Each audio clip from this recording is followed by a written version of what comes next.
Are people about ready to get started? Okay, cool.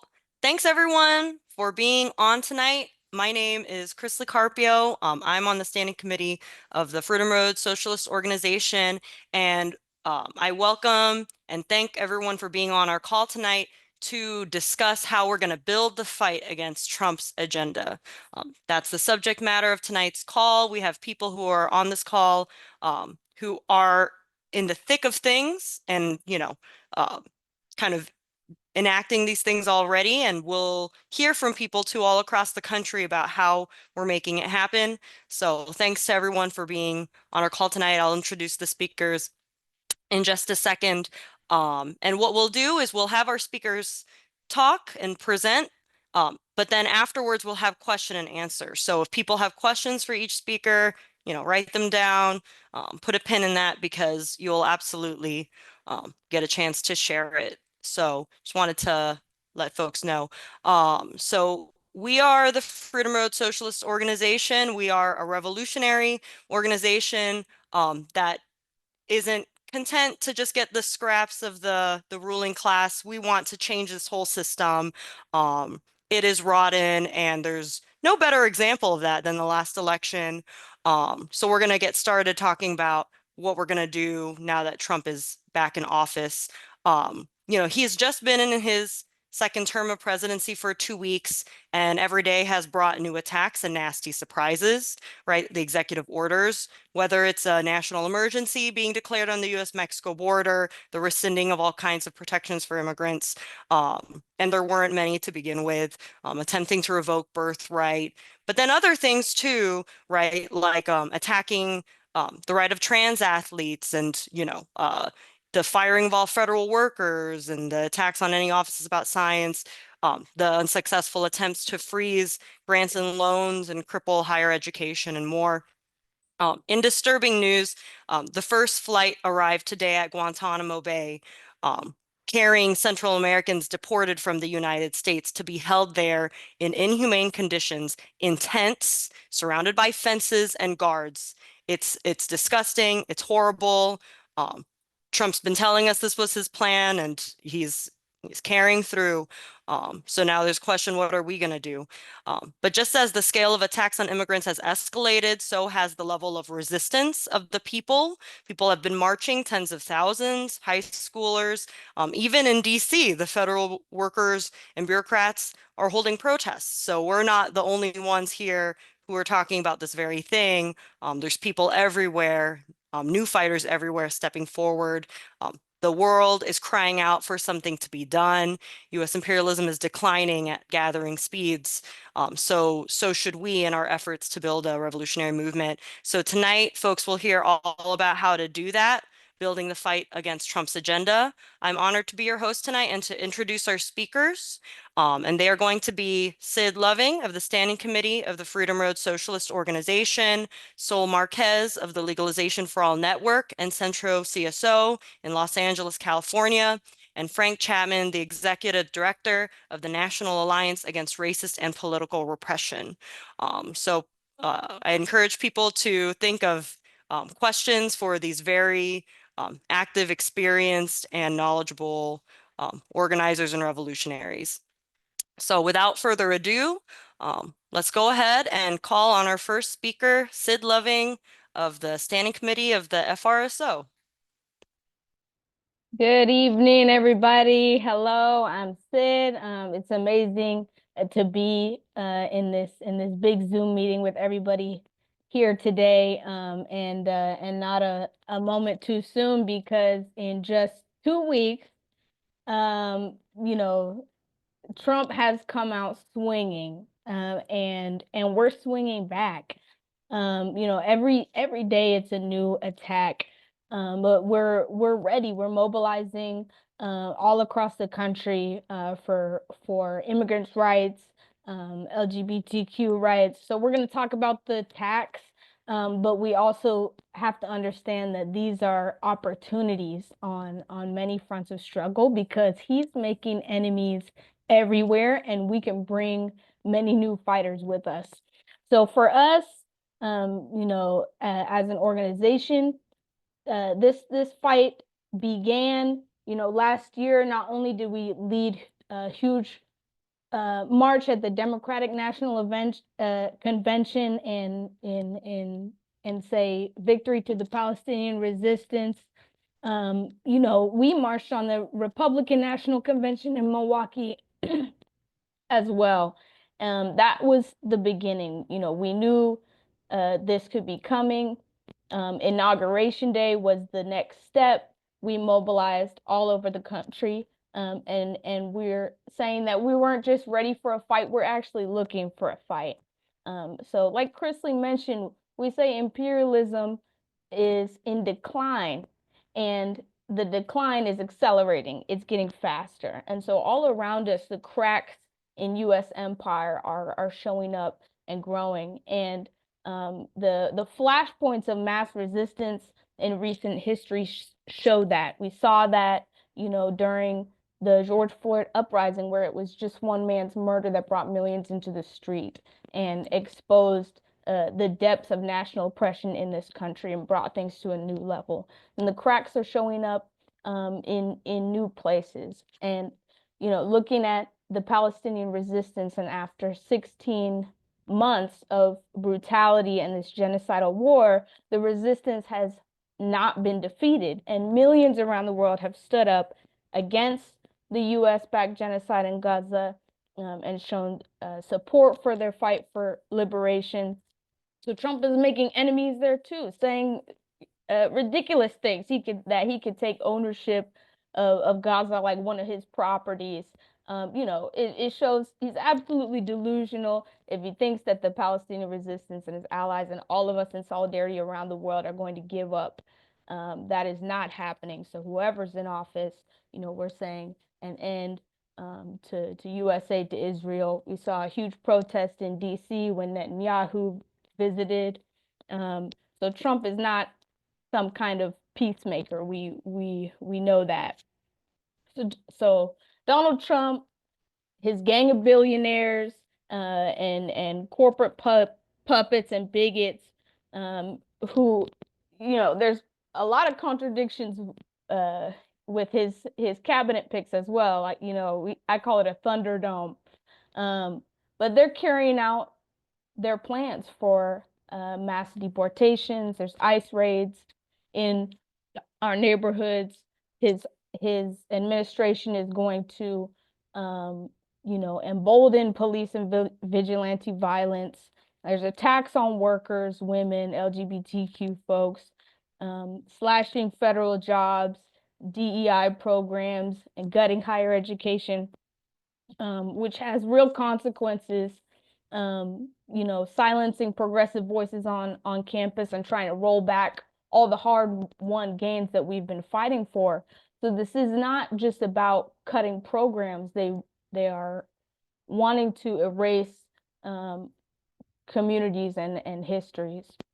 So the cracks are showing in the ways that he's fired government workers and tearing apart federal agencies. But what that's doing is it's exposing contradictions. So he's using the state to settle old scores, and get revenge on whoever he thinks has crossed him. And it shows just how unstable their system has become.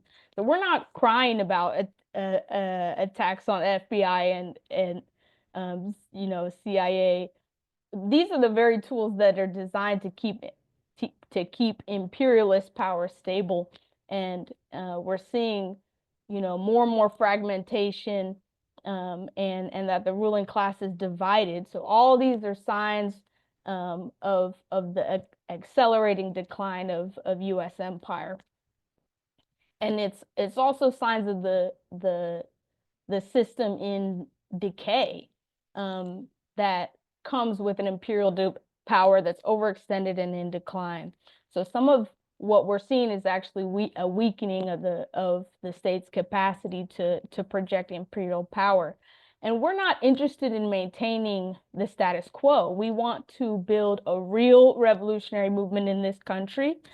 And the Trump administration, like I said, has come out swinging and is creating many arenas where we need to continue to build the people's movements and fight.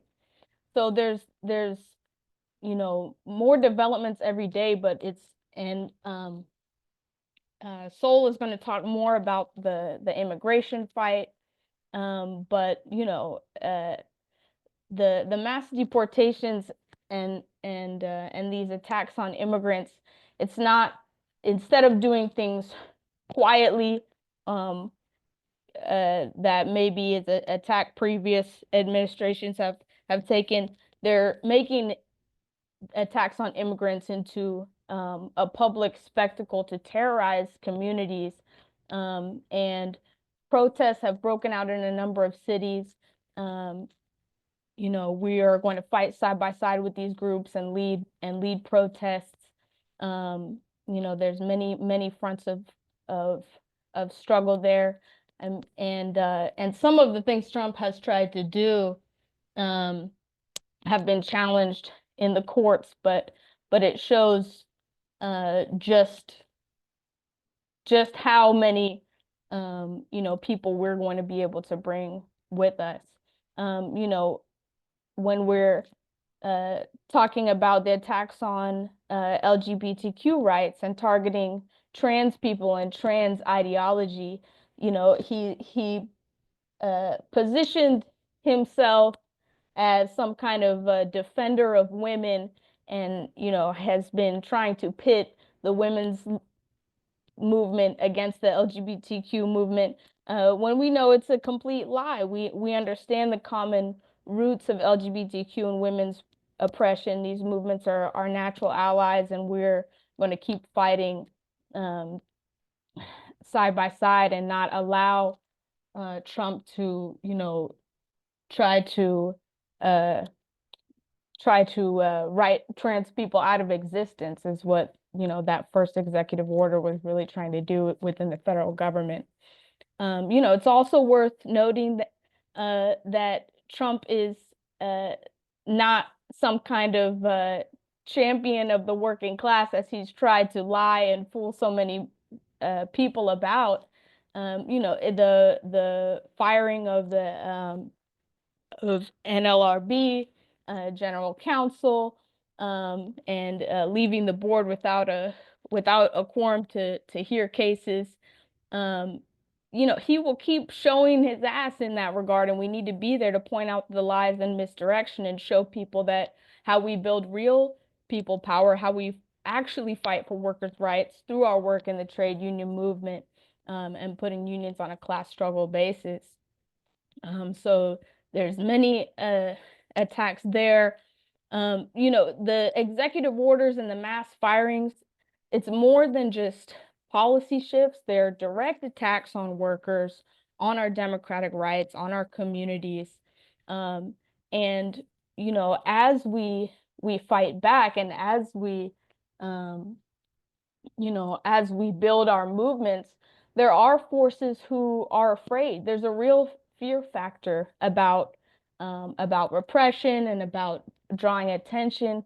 But we are not new to repression. We've faced raids, we've faced FBI threats, and we have not backed down, and we've learned through that when we fight back, we can actually win. The students and their Palestine solidarity work, they're trying to make protesting on campuses illegal. We're not going to stop organizing. We've learned by fighting repression that the only way to win is to face it head on, and that we don't win through silence. We win through solidarity. So, the people are the makers of history. The masses are the makers of history. So we can defend our movements and keep pushing forward.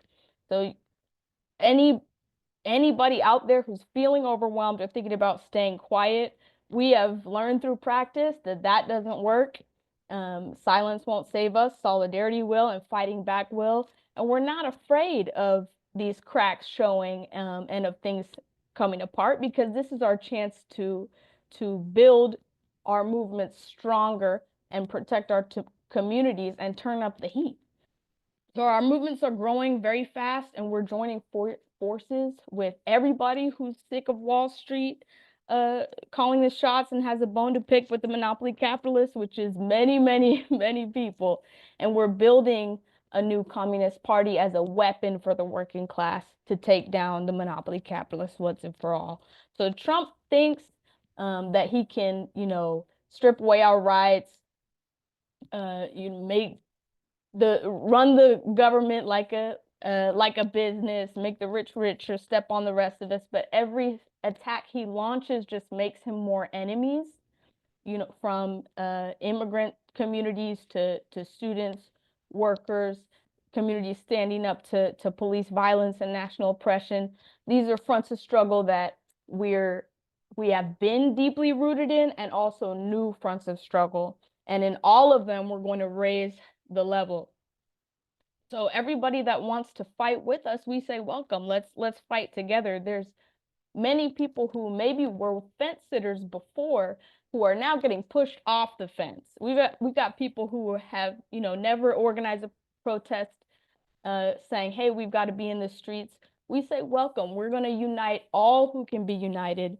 We learn through struggle together, and we're going to bring things to the next level in this period. So that's the main thing I want to emphasize, is that in all these attacks, there's massive opportunities, and we are not going to sit quietly and hope that the next 4 years, just blows over. We're going to meet every single challenge, and push back.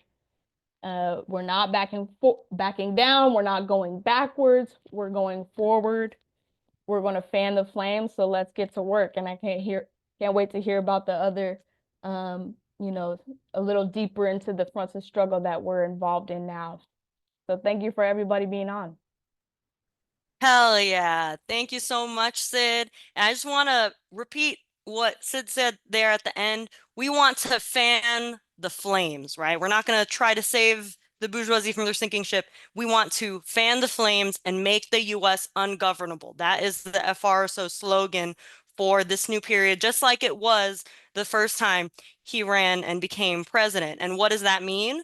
That means if he's saying we're going to defund cities that protect immigrants, people on this call need to be going to city council and encouraging the city to say, no, we will not comply. We will not recognize your executive orders. Or if TPUSA wants to bring a speaker onto campus, the student activists on this call better smash that event and get it canceled, just like University of Washington SDS did on the first day of school in this new semester. Make it ungovernable. Oh, Trump wants raids in churches, hospitals, schools, workplaces. Don't open that door. Sit in front of it. Don't let that bus leave. That is what we mean when we say make it ungovernable. So 100%, Sid hit it, nail on the head. And now to hear more about some particular struggles, let's go to Sol Marquez of the Legalization for All Network, and also an organizer of Centro CSO in LA. Talk to us, Sol. Awesome. Thank you so much, Chrisley. And Sydney, you did awesome. So it's going to be a tough act to follow. So buenas tardes, everybody. And big shout out to the Legalization for All Network organizations who are on this call. Big shout out to y'all who have been working tirelessly. So I see Gabriel's on from LA. Hey, y'all. Good to see you all. So I'm Sol Marquez, co-chair of the Legalization for All Network. Like Chrisley said, I'm based out of Los Angeles. And I do my day-to-day organizing with Centro CSO, which stands for Community Service Organization. It's based in the historic Chicano neighborhood of Boyle Heights. And you may have heard of Boyle Heights through various gentrification shows on Netflix and so forth. The Legalization for All Network is a network of grassroots organizations, mainly in and around the Southwest. But we have a stronger chapter in Minneapolis too. We formed in 2012 under the second term Obama years, and back when Dreamers called him the deporter in chief. Do you remember that? Due to the record amount of deportations under his administration. When Trump took office on January 20th, our network called our affiliated organizations to protest him and instead raise our demands, our Gentes demands, stop the deportations and legalization for all. We saw multiple cities have very successful events. And we believe that this, along with Trump and the recent ICE terror seen around the country, were what sparked a flame or fanned the flames, as Sid said, in our raza. For the past week, extremely spontaneous and pro-immigrant actions have been seen from coast to coast, and believe it or not, from border to border. And we're talking about Eagle Pass, Texas, and the Grand Rapids area of Michigan. So that's border to border, y'all. From protests on Dale Mabry in Tampa, shout out to Tampa, Florida, to high school walkouts in Dallas, Texas, to thousands of people occupying freeways in Los Angeles, and protests, both high school and not, that have not let up since Saturday of last week. If all of the Chicanos in high schools in LA walk out in unison, you stop and you listen. The Legalization for All network emphasizes that while spontaneous actions are exciting, and they're also a reflection of people being unhappy, we should build the movement for liberation in an organized way. Let's see here. Affiliated L4A chapters in the past 5 weeks started up in Colorado Springs. Shout out to Colorado Springs. Napa Valley. I know y'all are on. Shout out to Napa Valley. And Charleston, South Carolina. Shout out to South Carolina and other places too. So we at L4A had actually set out a goal to double in size. And y'all, in 5 weeks, we surpassed that goal. When we act alone, it's a lot harder than when we plan and organize collectively and with others. When big ice sweeps happened in Bakersfield and Kern County, they arrested 87 people. One of the first of these folks was actually a single mother who was on her way to work and had just dropped off her kids at daycare. She's deported now. Does that sound like a criminal to y'all? The Chicano illustrator Lalo Alcaraz created a political cartoon. I don't know if you've seen it and you know who he is, but look him up. That speaks about other 4 outrageous ICE arrests. Let me tell y'all what they are. They arrested someone who was speaking Spanish.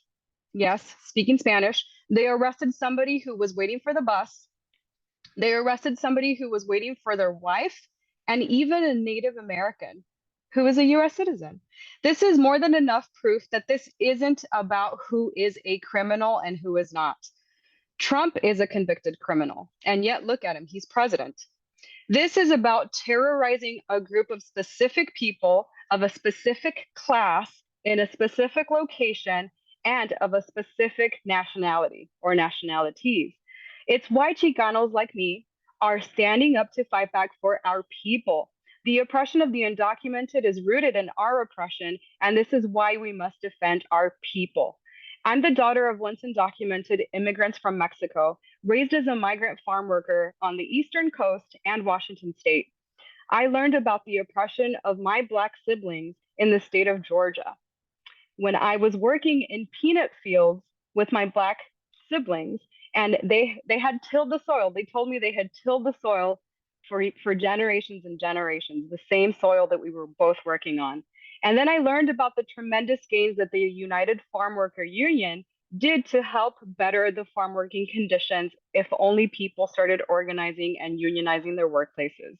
We need to know our history. History is important, just like knowing that ICE is specifically targeting Mexicanos and Centroamericanos with their ICE raids, but then removing temporary protective status or TPS from Venezolanos and Haitians. We need to do our homework when we start up immigration work, and we can't abandon it halfway. So if you are interested in forming an organization to fight back for the undocumented, then reach out to us at the Legalization for All network. It's time to fight against Trump, deportations, ICE raids, and to win legalization for all. So thank you so much, y'all, and keep it up, Legalization for All network. We're excited to have you join our L4A network. So thanks, everybody. Back to you, Chrisley. Awesome. Thanks so much, Sol, for that breakdown of the courageous fighting that people are doing all across the country, but very heatedly in the Southwest. And, to let folks know too, when Sol was describing, kind of the national oppression that's targeted against people's specific nationalities and nationality, a big reason that these attacks happen is the national oppression of Chicanos in the Southwest. What we view in our organization as an oppressed nation fighting for their freedom, right? The nation even has given itself a name of Aslan, right? Like that's a name that people know kind of, across those states. So thank you so much, Sol, for speaking to us from the heart of Aslan. And now we'll go to an esteemed speaker, Frank Chapman, from the National Alliance Against Racist and Political Repression. And then to, say too a little bit, we can't let Trump's racist and reactionary base grow, right? We can't let his election be a green light for racist police officers to go killing Black people with impunity. We need to fight and shame those people so they can't show their faces in the daylight. And I think Frank is a great example who's lived his whole life doing this and has so much to say and share with us about it. So Frank, take it away. Thank you, comrades. Yeah, you've said so much already. What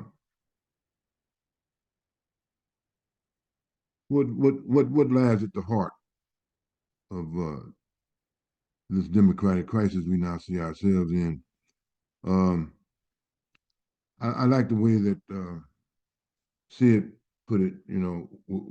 We're not trying to save the system, just like the grave diggers are not trying to keep somebody out of the grave. Um, we're here to bury it, and what's really going on is, and what we're really witnessing, and I think what people have already said bears serious testimony of that, is coming apart. It's coming apart. And of course, there are going to be lots of people frustrated, lots of people confused, don't know which direction to go in, and so forth and so on. Well, that's where we come in at. That's where our revolutionary movement comes in at, because we're not here to lead people in their frustration and their confusion. We're here to lead them out of it. And the way to lead them out of it is through struggle. And that's exactly what we have been doing here in Chicago. On the coldest day of the year, in this city, maybe not in Canada, but in this city, the coldest day of the year was January the 20th, and we turned out 2,500 people come out and protest against this administration. And we also are going to keep that coalition. Over 90 different organizations endorsed us. And they didn't just endorse, they showed up, they showed up on the coldest day of the year. A good number of them showed up. And we're going to keep that coalition going because it's an example of the united front that we got to build in order to defeat was not just an onslaught against democracy and the democratic rights of people. It's hijacking the government. They've already hijacked it to a certain extent, but now this is an open, unmasked robbery. I mean, they're not even trying to disguise it, and they're pissing a lot of people off, particularly those who are working in the government and suddenly getting a receipt saying that they don't have jobs no more. But not only that,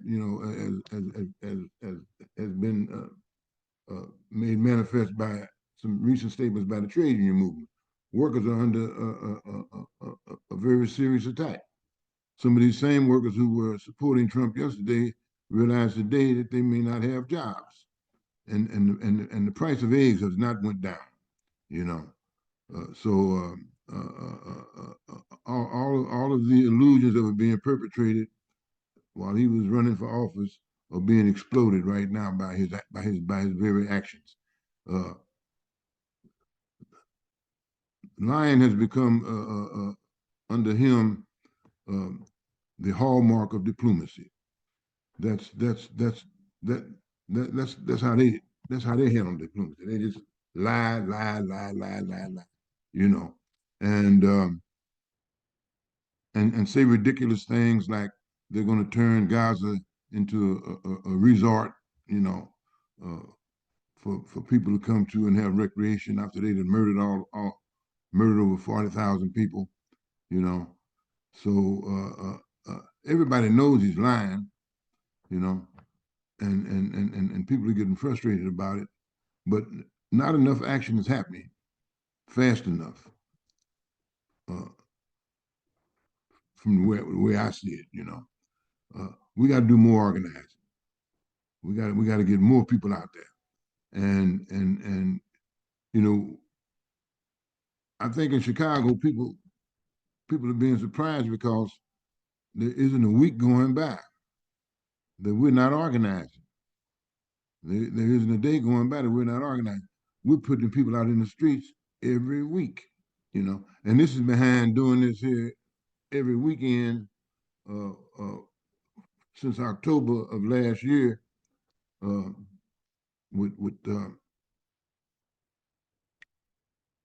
Gaza. So there's no doubt about it. The people are up in there. There's struggle going on. There's rebellion going on, and we have an excellent opportunity to give leadership to that rebellion and to lead people out of their frustration and to get them involved in the struggle, not only against these specific injustices, but also in the struggle for socialism. So I'm very happy to be on this program, and I look forward to what I think is going to be a great revolutionary future for our movement. Uh, we're going to have opportunities on top of opportunities to fight and struggle. And so I don't want to hear no crying and how tough things are, you know. Uh, I want us to get busy, you know, and talk about how we're going to improve things and make things better, not by talking them into being better, but by fighting them into being better, you know, because this is not talking about it, this is about being about it. And our watchword has to be uh, struggle till we get what we want. You know, we're here to fight to the finish line. Uh, that's it. Yeah, 100%. Frank says we need to dial up the temperature. It's not hot enough in this kitchen. And, there's questions of why doesn't the FRSO host events against Trump? So our comrades are in mass organizations, right? And we believe that communists, if only the communists come out to fight against Trump, we're not going to have big protests at all. I wish there were more, but there's not. It's the masses who are the makers of history. They're the ones who Right. are going to be, when we talk about who's storming DC, right? And actually keeping it, so it's important for us to be like fish among the masses, and we organize, kind of with the masses against Trump, and that's what we want to talk on this call about doing. And then, yeah, go ahead, Sid. I know you have something to say. Yeah, I just wanted to say too, in terms of our strategy, we, you know, we participate in the mass movements and lead because we know that the movements for national liberation, the movement against police crimes, the movements for for workers' rights, the trade union movement, these and the student movement, all these areas that we work in, if we as revolutionaries are not participating in them and leading them, others will lead them. Other forces, the Democratic Party has no problem leading, big marches or whatnot, and there's plenty of opportunists that are ready to lead the masses down blind alleys. So we that's why we find it it's strategic, and it's very important that we are not just sitting on the sidelines of these mass movements, but we're actually embedded in communities, raising the level of organization and winning people in those movements over to revolution and over to revolutionary organization as well. 100%. Thank you so much, Sid. That is 100% correct. If not us, then someone else will be happy to lead the masses, right? All right, so let's go and enter now our question and answer. Um, and if people have questions, please raise your hand. You can do that using the react button at the bottom. Like if you maximize your screen and hit react, you can hit the raise hand option. It's just easier to see people's hands that way than in the chat, which moves at lightning speed. So please raise your hands. And if you want to specify who your question's for, or if it's for the whole panel, please do. Yeah, we'll start with Finn. Hello. So I am, hi, nice to meet everyone. Hello. I'm organizing for the SoCal area in a student study group. And my main question here is, what can we do while we're waiting for things to pick up enough that we can really make a change? What are we doing until then to help agitate and get people over specifically to the FRSO? I know for me at least, the IMT, the International Marxist Tendency, or whatever name they're going by now, has kind of had their myths in. They're Trotskyites, which, as I think everyone in this meeting is probably aware, is not exactly a good jumping off point for revolutionary movement. What specifically can we do to help get people onto the side of revolution and not simply single issue protesting? Great question, Finn. Which of our speakers wants to tackle that question?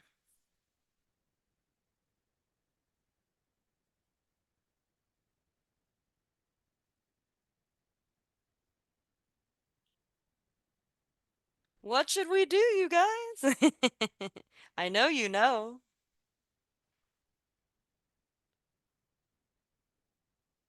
Well, I was trying not to go first. Look like we're playing the waiting game here. Who's going to speak up first? You can I go think ahead, we've all, Frank. huh? Oh, sorry. Yeah, you can go ahead. I can go ahead. Thank you.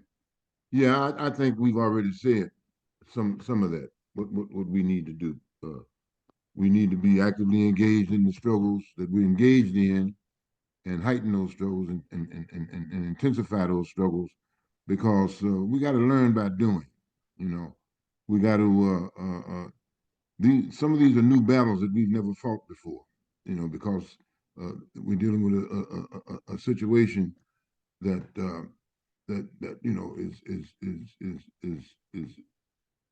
it's a deep crisis, deeper than any crisis I've seen in my 60 years in the movement. And so we got to we got to be engaged. That's the main thing. We got to be engaged. Uh, we we're not coming to this empty-handed. We've been fighting all the time, you know. So it's not like we just got up all of a sudden and struggle. We've been fighting all the time. Now we just have to fight harder. We've been organizing all the time. Now we just got to organize harder. We've been leading people all the time. Now we got to lead more people. You know, the number of people that's going to start coming around our organization, and the number of people that's going to start engaging with us in movements and whatnot, is going to grow phenomenally. We haven't seen nothing. That 2,500 people we had on the coldest day in the year, that's small fry compared to what we're going to get, you know, and also compared to what we've had, like during the DNC, we had damn near 40,000 people out, you know, protesting at that time. So it's gonna get fiercer, and it's gonna get bigger, and we're gonna be right in the middle of it. You know, we're gonna be there. Where the people are, that's where we're gonna be. When the people are protesting and fighting, we got to be there with them. And it's around all of these issues. It's around immigration. It's around police crimes. You know, it's around the new repression that is going on right now against the students. You know, um, and you know, the immigration people have already started stopping people in airports and whatnot coming from countries that they don't like. You know, and disappearing people for 5 and 6 hours in the name of searching them. So you know, we're going to have plenty to do. You know, and don't get ready, stay ready. Stay ready, because if you stay ready, we ain't got to get ready. But we just need to be in this fight, and we're already in it. I mean, I'm not talking from the sidelines. I'm not saying we need to be in the fight because we're not in the fight. No, no, we're in the fight. We need to stay in it and grow in it, get bigger in it, stronger in it, and win it. Yeah, absolutely, Frank. And next um, I'll actually call on Andy, who is our national organizer and our staff person, and who I was remiss in not introducing at the start of this call. But go ahead, Andy. That's totally okay. I just I think about Finn, the question that you're asking is kind of one of party building. And it's something that we in the national office think about all the time, and we're constantly talking to new places. If I understand correctly, I believe you're saying that you've got a group of people together in your area, you're studying FRSO materials, but you're kind of just getting going, and you want to you don't want people at the demonstrations to have the IMT be the only socialist group that they see. And I understand that. Like, I think that's a real concern. Um, I think that this kind of comes to a really core um, principle of organizing that we employ, um, and we're in good company in using this method because it was coined by Mao, it was made use by the Bolsheviks, and that's called the mass line. So there are some socialist groups that do pretty much everything in their own name. And I think the IMT is definitely one of them. There's definitely other groups that, like, if you want to do immigration work, or, DSA is kind of like this. Like, oh, you want to help out with the UPS struggle, join DSA and get involved. And we take a different approach. We try to, learn from the masses. Um, what do people want and need? We work through mass organizations, because what how are we going to do anything without the masses of people? And so I think your head is like, your head's in the right place. We do want to build the FRSO, but our long experience is that the best way to do that is through building the mass struggle to become trusted friends and champions of the people by doing mass work, by going to immigration protests. Like, I don't know what the situation is in your city, but if nobody's organizing any immigration demos, then you can call one, wherever the busiest part of town is, even if it's just a couple people holding signs on the sidewalk. Um, and if people are calling demos in your area, show up and be helpful. You can have FRSO literature, and I want to direct anybody who's looking for that kind of thing to go to frso.org/print, or click the print materials on our top menu, and we'll have statements and flyers and posters there. But we want our first and primary relationship to the masses to be one of building the struggle, being friends of the people, and winning the trust of the people. There's a lot of socialist groups that just go to protests and only promote their group, and maybe they'll get a few people that are interested, but they're not going to win the long-term trust of the masses, and that's what we want to do. Awesome. Thank you so much, Andy. Yeah, 100%. Um, so we've got a lot of hands up, so we'll just keep plugging along. I'm gonna go in the order that I see hands because I didn't see the order in which they came up. So let's go to Hunter. Hi, I am working with a couple groups in Pittsburgh for the sake of turning Pittsburgh into a sanctuary city. They had a lot of luck in Philadelphia. There was a push here for a long time. It's often considered an unofficial sanctuary city, and that has not helped us remotely. Actually, Sol, you are the person I am wanting to ask this question to. So other than the work to turn Pittsburgh into a sanctuary city, what other advice, and also through my work, I'm a social worker who works with undocumented young people. So I do all that side of stuff. But what other than those two things might you recommend to help protect the short and long-term safety of immigrants, undocumented or documented, within our cities? That's great, Hunter. It already sounds like you're doing great work by being maybe a licensed clinical social worker. So great work. And also trying to turn Pittsburgh into a sanctuary city, right? Los Angeles is a sanctuary city, so are Chicago, so are other places around the country. Um, so it's a good place to start, I think, Hunter. And we want to find, as we're saying, we want to find like-minded people and people who are ready to throw it down when it comes to, an ICE raid or something like that, right? So I think you're on the right path. If you want to reach out to Legalization for All, we would love to help guide you a little closer. If you all don't have like an organization and are interested in starting one up, right? We want to affiliate you with us and also collectively organize, right? I think Chrisley put it in the chat that Students for a Democratic Society is another example of collective work. And of course, Frank Chapman, who sits as executive chair of the National Alliance, right? These are organizations where we do stuff nationally, right? We do it collectively and together because we're much more effective in that way. So definitely reach out to us if you can, Hunter. I did want to say though, you asked a specific question, so I'm going to help answer it. So with us in Legalization for All, we encourage demos, we encourage campaigns. It sounds like making Pittsburgh a sanctuary city is a campaign. That's a long-term goal. Able to draw in people and expose the powers that be for what they are, right?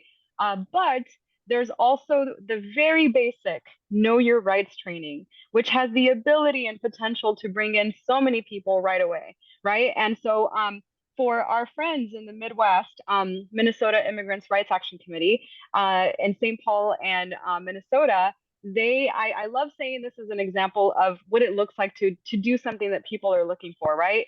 I believe that they had maybe called for an in-person rapid response training on if you see ICE agents in the community, what do you do? And I believe they were trying to do like, maybe 50 people in a building, right? And so they sent out a registration link if you're interested in attending in person. And then they were like, oh my gosh, we're over at 100 already. And so they ended up having, I believe, 400 people who registered. They did not have capacity for that many people in person, right? So I believe they had to pick and choose who could enter the space. But I believe they had like 200 or something attending. So Hunter, if you're ready to take on something that big on, I would highly recommend it. We have tools available for you if you need to if you need to do a know your rights training. We can send you one. It tells you, specifically what you need to say, what to do in different scenarios. But it's really great that you're doing this for the folks in Pittsburgh, and I'm really happy that you're on this call trying to help out your community. So thank you. Thank you so much, Hunter and Soul. What a great exchange. Okay, we'll go next to Brandon. Hi, yeah. I think actually Hunter and Soul already had an exchange of one of the questions that I had, so that pretty much solved that issue. The other thing I did want to ask, as I'm kind of navigating these different spaces, and this is actually more for I guess Frank and Narper in general.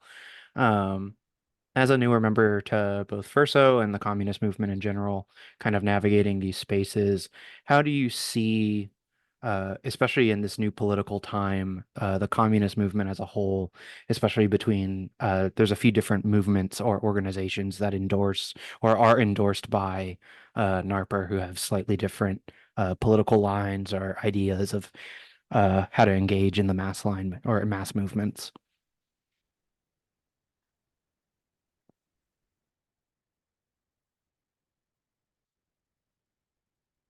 Yeah, go ahead, Frank.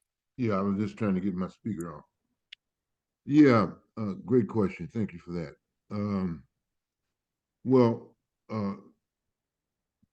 in periods like this, I think communists have a special obligation to build united fronts in the fight for our democratic rights, and that means uh, what's the bottom line of a united front? The bottom line of a united front is that we have unity of action, not unity of ideas. Uh, Now, we don't mean that ideas don't play no role at all, but we mean that we're calling together a united front to unite people around uh, an action that needs to be taken. You know, uh, defending the rights of the trade union movement, uh, stopping ICE and the immigration police from detaining people, breaking into their houses and stuff like that. Um, and we do a lot of that work with people who are not communists. Like somebody said earlier, if we were just trying to unite communists at this particular stage of the struggle, uh, we would be a minority. We don't have to be a minority. We can lead the masses. You know, we can unite the many against the few. And so that's what we need to be doing. Uh, and the pathway to doing that is organizing united front struggles through coalitions and other forums that bring people together, not just strictly based on ideas, but also based on the need for united action. And most of the people that believe in the need for united action that we're going to be working with are going to be working class people and what have you.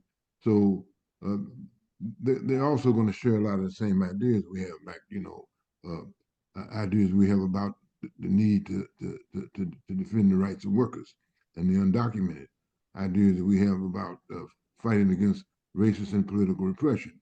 You know, people who are fighting against police crimes. Somebody just murdered a 14-year-old child. They may not be red, but they may be willing to get in the streets with us and fight. And so on that basis that we unite people. Thank you for that question, and I hope I answered it. Yeah, unity of action and not unity of ideas. So that enables you to get as many people out there as, like if the slogan you're raising is no deportations, that means everyone who says no deportations can come, right? So that's what he means by unity of action. All right, let's go to Mark Crawley. Hi, hello, can you hear me? Yeah. Perfect, wonderful. My question was kind of for anyone, but I guess it would apply mostly to Frank. It was I yeah. Now there's like obviously a very long history of revolutionary action in the Black community, communist especially. But I have seen that so many people have sort of drank this like individualism Kool-Aid, and the the sentiment I've experienced personally is a lot of like educated Black neoliberals, any educated, democratic leaning person is a lot of like elitist. It's very much no class consciousness, a lot of uh, kind of house slave sort of behavior. And I was wondering what, if anything, can specifically be done in Black communities to help with building that class consciousness among our where it's sorely needed in these lower income Black communities like where I live.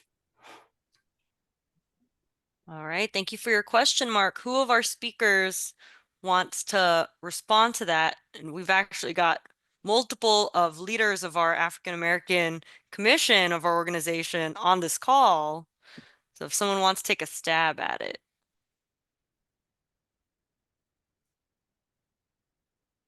Yeah, Sid? Yeah, I'll let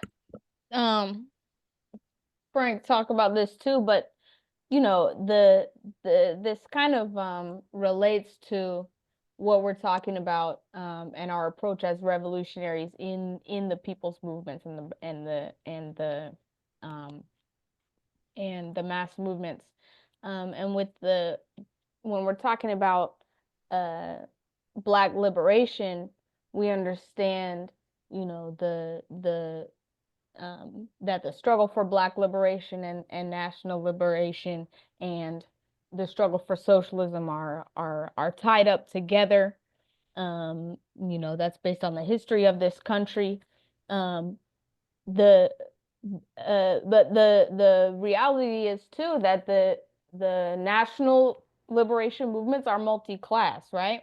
There's uh different sectors of the Black community experience national oppression. Now, the vast majority of Black people are working class, and for us as revolutionaries,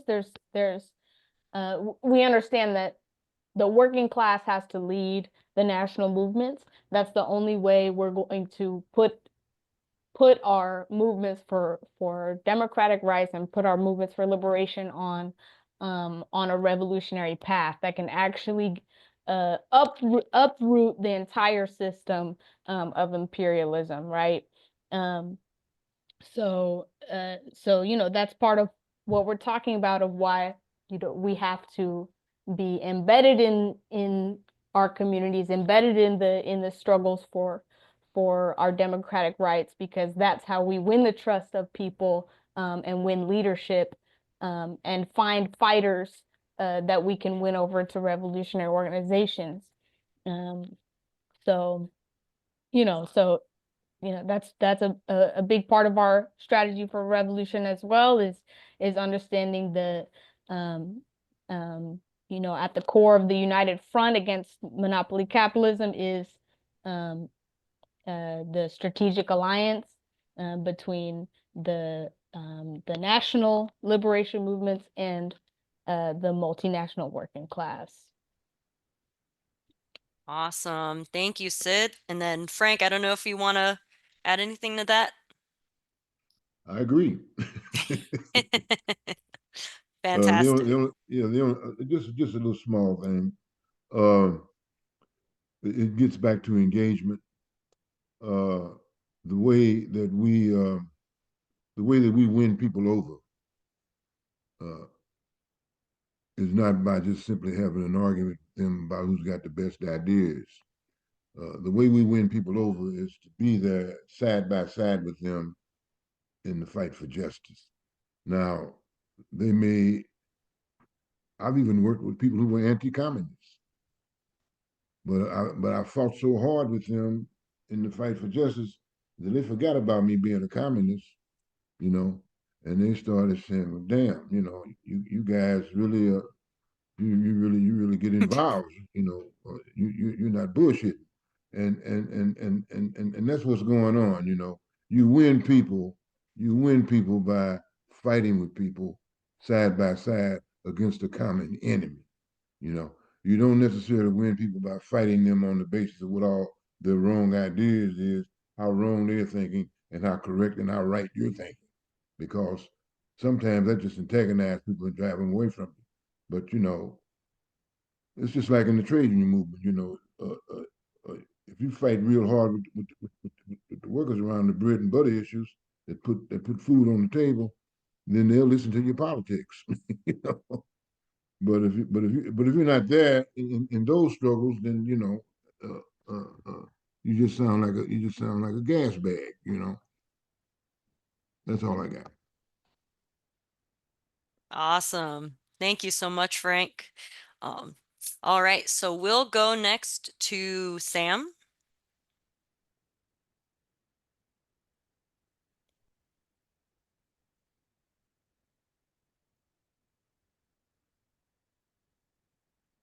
Sam Murphy?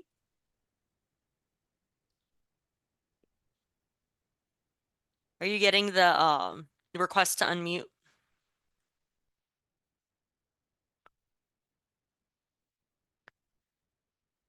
Are you not able to? Oh, okay, you're putting on your mic. Cool, cool, cool. Okay, hi. Sorry about that. Can you hear me okay? Yes, All thank you. right. There was some mention before of the Trump administration defunding USAID and slashing CIA funding, stuff like that. How should we be reacting to that, or like what sort of stuff should we be watching for?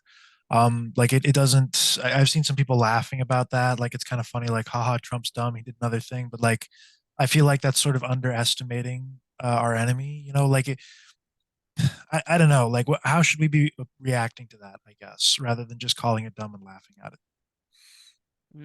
Interesting question. Thanks, Sam. All right, who of our speakers wants to answer that?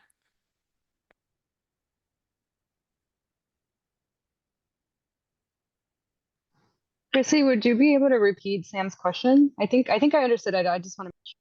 Yeah, how should we talk about and kind of what is our analysis of Trump and Elon Musk are going in and cutting all kinds of federal offices, and they include USAID, kind of even projects beyond that, trying to get rid of the FBI leadership.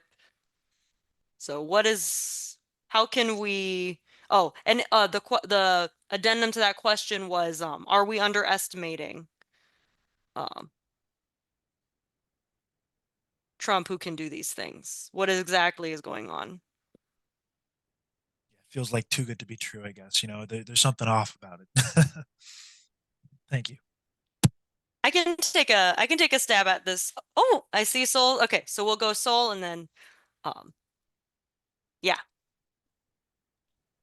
Awesome. Thank you, Chrisley. And I'll be brief on just my remark about that. So it's not necessarily about him like slashing like the CIA and so forth, but he is making a lot of like the federal government employees extremely upset, right? And this is like the base that used to be like super diehard supporters of him. I know somebody said it on this call. I think it may have been you, Sydney, in your presentation, but I so one of my family members is a military person, and I always talk to her about like, can you give me the inside scoop of what like military personnel are saying about this and that? And so one of the things that she thinks is really like funny, because she's not a Trumper, right? Is that there were so many people during his campaigning time that they were coming into work with like they were violating all sorts of like uniform regulations where they were wearing like Trump things and so forth, and now he's mandated that they all come back to work in the office, right? And it's making like these employees super angry. They're like, we don't understand it. Like, why would he do this to us? So like while I do think it is like laughable and we're having a good time joking about it, it is causing like a lot of his support to like dwindle, right? And I do think it's like a good thing for us to draw it out and further talk to some of the people that maybe we wouldn't be talking to, like his old Trump supporters who are now getting really mad. And so, if anything, it's probably just going to end up helping us and draw them closer to us, you know? So I do think that there's something there. We should be paying attention. Your turn, Chris. Yeah, and then to also refer to Sid's great presentation, because it was, she really hit the nail on the head here. We're not going to cry crocodile tears for Trump, uh, kind of coming after the people who have been our enemies, right? So the FBI, the CIA, to a great extent, the USAID, who that's the vehicle to, fund the opposition to national liberation movements in countries around the world, right? Um, Trump is bringing all kinds of chaos to the project of U.S. imperialism, and it goes back to what people said about things are pulling apart and they're unstable. And when Lenin talks about what are the ingredients for a revolution, the masses cannot live in the old way. You need a communist party. The ruling class cannot rule in the old way. So this instability is part, we can expect more of it basically. But that said, it also means things like, well, now the US is not going to invest in creating more scientists. And the US is not going to invest in funding higher education because why not just let all the for-profits go, so it comes bundled up with all of these other things. And like Sol said, we can build fights. We can expose, the people who we want to win over, that Trump is not their champion. And he wants his cabinet and his class of vultures to just rip everything apart, make as much money as they can. They don't really care what happens afterwards. And then for the people who are our enemies, we don't need to really mourn them, but we need to understand who we talk to as well, right? Like people don't think of, the masses don't necessarily understand the role of the FBI or the CIA the way we do, right? So that's an important part of things too.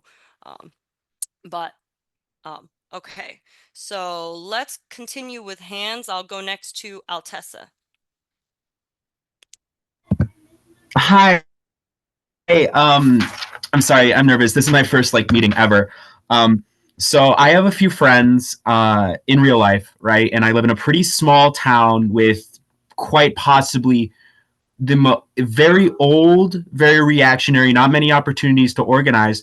But more specifically, I was wondering, I have a group of friends who are extremely amicable to what I'm saying. They are understanding of what I'm saying. And I'm just curious in this time of extreme confusion and uncertainty and worrying about themselves and their own families, how to encourage them to investigate more into this on their own. So I'm not just kind of spouting what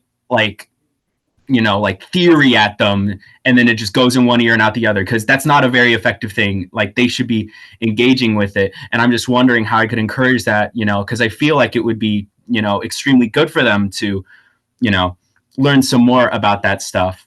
Thank you very much. All right. Thank you, Altessa. What do our speakers think? What do we do about people's fear and confusion in this time? Yeah, I see your hand up. So Sol, before we go to you, let's go to Sid and then we'll go to Sol. Yeah. Sorry, where did you say you were? Oh, I'm in Prescott, Arizona. It's a small retirement town with a median age of about 60. Okay. Okay, cool. I mean, I think it's awesome you're trying to um get your friends involved. You're saying that you're spouting you said spouting theory at them.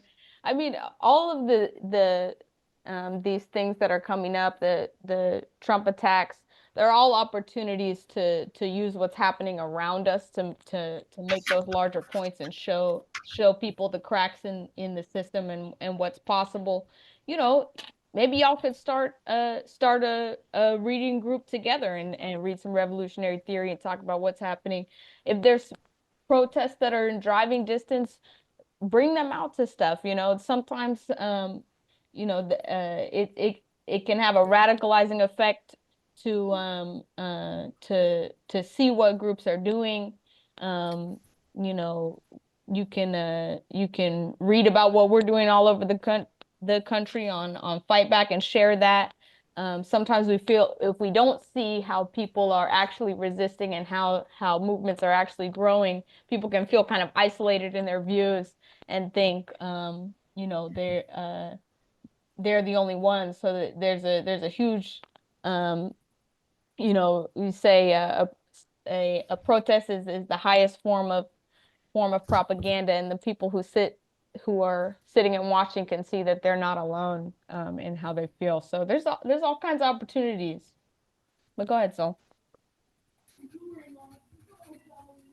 Sydney, that was really good. And I think Altessa is sitting there taking notes. Are you taking notes, Altessa? I love it. Yeah, I have been actually the whole time. I love that. Okay, so I'm gonna give you a clap too. Johnny's over there clapping, me too.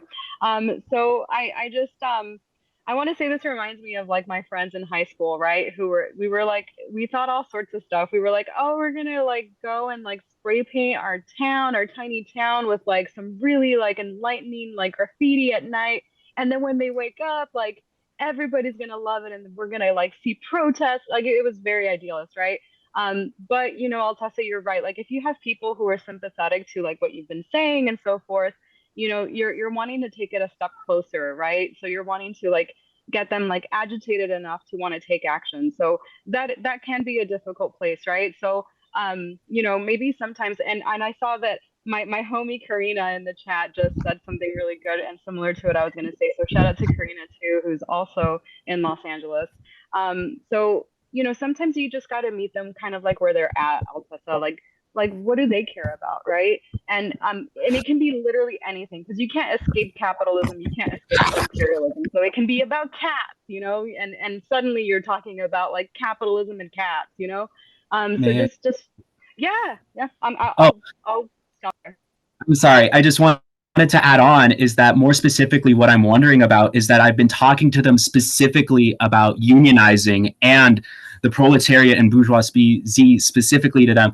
And it just kind of feels like they take it seriously. They understand what I'm saying, but it's like they just don't have the same, like, and I know it's like somewhat individualistic of me to say, but like they don't have the same drive as me to like learn and internalize things about this kind of stuff. And I was just wondering if you guys had any experience in like, you know, informing people more, like some like handy tips or something. I apologize for cutting you off.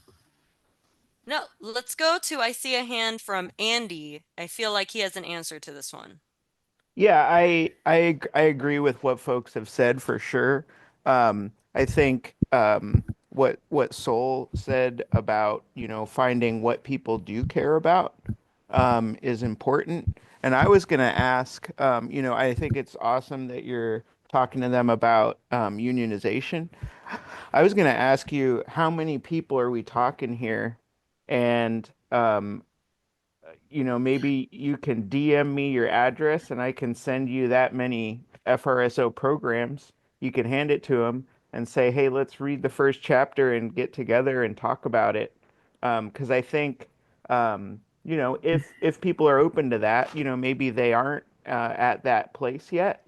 And then I think it's a matter of like, meeting them where they're at. But I think if people, are not gonna look all this stuff up on their own, but they trust you and they think that you've got the right idea, then I think, taking Sid's suggestion of a study group would be a great first step. It's the first step we suggest for people in a lot of places. And I'll send you some programs free of charge. Thank you Awesome. very much. Oh. Oh yeah, no, And, thank you for, oh, sorry, go ahead. yeah, I'm just gonna say that yeah, my laptop battery is running low, so I'm broken with it. I'm sorry if I leave early, but thank you very much for hearing me out and allowing, and telling me this stuff. Thank you. Yeah, no, thank you for giving it a go in a very important state, Arizona. And shoot, if you want to shoot Andy a message to get those programs, or you can write to us on our website too. We can go into much more detail in those ways. So let's go next to Drew. Hi. It's also my first meeting with FRSO, but I'm coming from a little different angle. I've been with a bunch of different orgs to various degrees for the last like decade or so. So I'm coming to FRSO from the angle of like kind of finally finding an ideological home there. So my question is very broad and it's not towards anyone specifically. I'm just kind of curious to get like a temperature check on this question of that some people have mentioned in the chat and like has come up in the conversation a lot of like where the masses are at versus the stage of party building that a lot of people are excited to get to. Like I think this year or the past year or so, we've seen a lot of people really eager to start parties before doing anything else.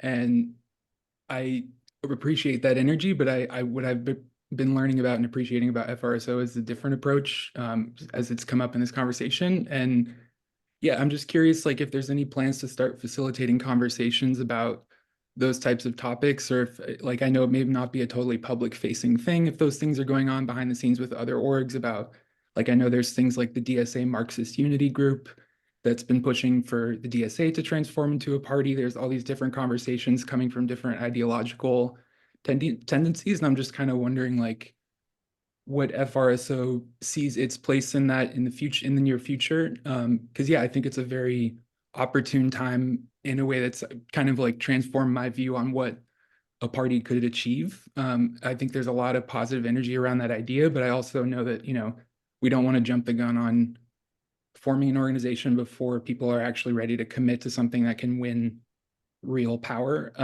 or change real things. But yeah, I think there's a big need for that conversation. I'm just wondering, like, how FRSO is looking at that right now and what near future plans are, if that's something that can be discussed. All right. Which of our speakers wants to take on this interesting question? The question of other groups.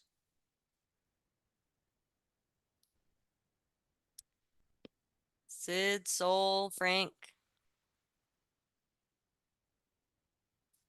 Yes, Sid. Yeah, I mean, I would just say, you know, we will anybody that's alongside us in the mass movements will work with anybody. Like Frank said before, it's about unity of action and not necessarily unity of ideas. But you know, when we talk about party building and building a new communist party in the US, we're serious about that. And we also understand that to be a communist party, you need to lead large sectors of the working class and the people's movements. You don't get to just call yourself a communist party and it is, right? And so that's what we do day in and day out. That's why our approach to the mass movements is so important, because you know, we're earning our place there, right? And that's how we'll build a new communist party. Yeah, and I want to kind of throw on too that, you know, the thing Sid is describing and the thing that a comrade wrote in the chat, we call it fusion, which is fusing Marxism with the advanced sector of the working class. And that is not an easy task.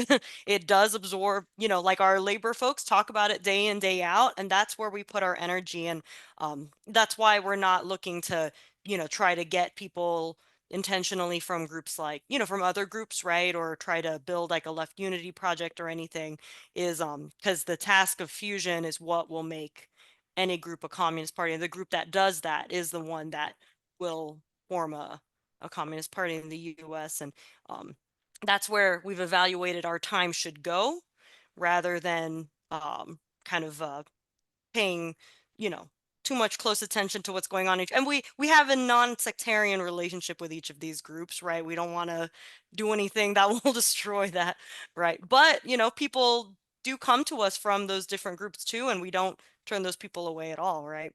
So, yeah, that's kind of a question. It's an interesting question because it's one of strategy, but I appreciate you raising it. All right, so let's go next to Carson. And then just so folks know too, if you've already asked a question earlier, we might not have time to get to you, but just giving folks that warning because we still have a good amount of hands. So let's go next to Karsten. Hi, this is I guess I've technically been a member of FRSO for a bit and been organizing with people, but this is my first time attending an online meeting. So I don't know, I didn't miss the introduction, so I'm not sure who this question would most apply to, but so I am a member of the AFM, Local 56. I was elected to our local executive board. I have gotten to the point where I've identified other socialists in the group who are not organized with any affiliation, and I just somehow I ended up being like clearly in the line of like being one of the main people in the next generation of leadership for the union. What do I do now? This is, I put all my work to get here and I'm like, okay, I'm lost. What do I do here? So Carson, so I'm going to put our website in the chat. And what you need to do, absolutely you need to do, is go to And I'm saying that if you do that, this is how we're going to find you and be able to follow up with you, right? So you don't need to try to find us. Just write a thing in there because we can put you in touch with other trade unionists who were recruiting in similar ways. Like we have a standing committee member who is in the stagehands. Is that Tom Burke? And is in the yeah. Yeah, I know Tom. I live in Grand Yeah, Rapids, so exactly. And I know there's Tom. I know Tom well. oh, excellent, So excellent. So yeah, he's a good person to talk to, but write to us and we can we can work with you to develop that. Because absolutely that's awesome, you know. So but write to us so that we don't forget and we can act on it. So who should I write to specifically? No, just go to like, our website and then okay. write on the contact page. For sure. Yeah. And then say you were on this call, and we'll get you to our labor commission. That is where we'll get you to. You know, they're not on this call right now, or the leader of it, is not. Otherwise, I would tell you who she is. But if you write to us, we'll forward it over. Sweet. I'll do that right now. Excellent. And congratulations. That's awesome. American Federation of Musicians, is that it? AFM? Yeah, okay. that's the one. Yep.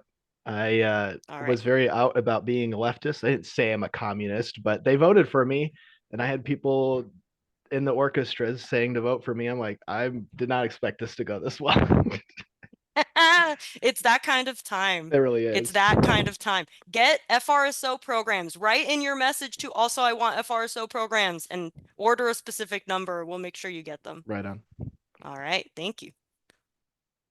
Okay, so now we'll go to Johnny. Okay, that is so exciting. That was a really cool exchange. I wrote 3 different questions, one for each speaker, but I'll try to pick one. I'm just so excited to have the ears of these 3 speakers. Thank you all for taking the time to do this. I'm also a new member. I'm a general member of FRSO as of like a month ago. I live in Humboldt, California. We're in the very north of the state, and we're trying to get our own chapter off the ground here. We have like 4 interested members potentially, so we're small, but with luck, hopefully we can get a chapter off the ground. Chrisley's been helping us a lot with that. I'm going to pick the question I have for Sol. So you mentioned that legalization for all network has doubled its ranks recently. What organizing tactics have been most successful in expanding your organization? Hi, Johnny. Thank you so much for that question, and you got this. So I spoke to it a little bit earlier with Hunter, but straight up just like a know your rights training, right? Something as very, very basic as that, right? People, Frank spoke to it earlier, right? Unite around action and not about, other things like theory, And so yeah, you can start with people are angry about deportations, and if they want to like teach people how to know if you can even let an ICE agent into your house, you need to know, right? You need to educate others and spread the word about how you don't even need to let them in if they don't have a signed warrant, for example. If it's not dated correctly or stamped by a federal agent or whatever, then it's not valid, and so they don't have to even come into the house. And so a know your rights training is a really, really good place to start. There's no political motivator that you're not saying down with the Democrats on your flyer that you might make, even though we understand who they are too. Or you're not going to say like down with Trump, even though maybe that could get people to come to your event. But you're going to say know your rights training about ICE and what to do if they come knocking on your door. Make sure it's in English and Spanish though, right? Because we know who they're coming after. And so, yeah, something that's simple. You can even do it online. And if after doing it online, people are very interested, then move it into in person, right? And so those are the tactics that we've learned have really helped us out. I don't know if Aldo is on here, Aldo in Napa Valley, but something that worked for them was an art build, right? So maybe you just you want to eventually get to a protest level, right? You want to hold a sine wave of, or a rally or something or a march, but you need to get people to be excited about it. Maybe in your town there is no culture around protesting or taking the streets, so you need to build it from scratch. And so you can just host an art build. It's straight up where you meet at a park, a very non-threatening place. And you can bring a bunch of art supplies. and start making posters, have a conversation with people, bring food. I think that was something that Frank said earlier, bring food, because nobody is going to show up to your event unless you got some free food, especially from the community, right? Something that we've been talking about in Los Angeles is that we want to make our events very friendly to working class moms. And if you don't have like free food for them so that they don't have to cook dinner when they get home, they're not going to show up, right? So think about it like that. And so once you start making posters, well, what are we going to do with these posters, right? Before you leave the event, you can ask that question. Do we want to do something with these posters? Should we put them up? Should we wave them around? Should we have a protest, right? So you start there. So it really is very non-threatening. Make sure you make it fun. Make sure you have music, and go from there. I strongly recommend starting off at a very basic level if you're starting off from ground zero and increasing from there. Hell yeah. That's awesome. So I feel like I learned something there. I feel like you like revealed like the secret ingredient of a really great recipe or something. Mind blown. Cool. Yeah, Sid. Yeah, I just that was a great answer. I just wanted to say kind of a little more broadly too, in this moment with these attacks on different communities coming down from the Trump administration, there is an element of spontaneity that we're seeing where people high school students, moms, people just in the community who've never called a protest before, coming up and calling stuff, and people actually coming out. So there's, we have kind of steps for doing things, but we also have to be agile and respond to those things. And when there are spontaneous actions that come up, make sure that we're engaging, getting to know these people, bringing something to the table too. Invest in a megaphone, because you'd be surprised, like a bunch of people come together. You have a megaphone, like, hey, y'all need sound, we're here to help. A lot of these forces that are maybe new to organizing really welcome our participation, and it's a great way to make relationships and to participate and lead. So that's what I would say too. Agility and making sure we're kind of having our ear to the ground in terms of the people wanting to mobilize. Yeah, 100%. If they're throwing protests or at a protest already, they're ready to go. And like Sid said, we have to go find them. No, don't wait. Yeah, Soul. I'm sorry to jump back onto the question, but Sydney reminded me of something. So, we in Los Angeles, we have quite a bit of FRSO members, right? So we can spread out and so forth. Not to low key brag, right? But no, I just wanted to say that we have protected struggle, right? Something that I do want to emphasize is a strategic way of moving forward, right? That was the big thing with legalization for all, is that we've been at this since 2012, but organizations like Mirac and Carlos Montes with Centro CSO has been doing the mega marches since the 2006 time, right? During the big first uprisings.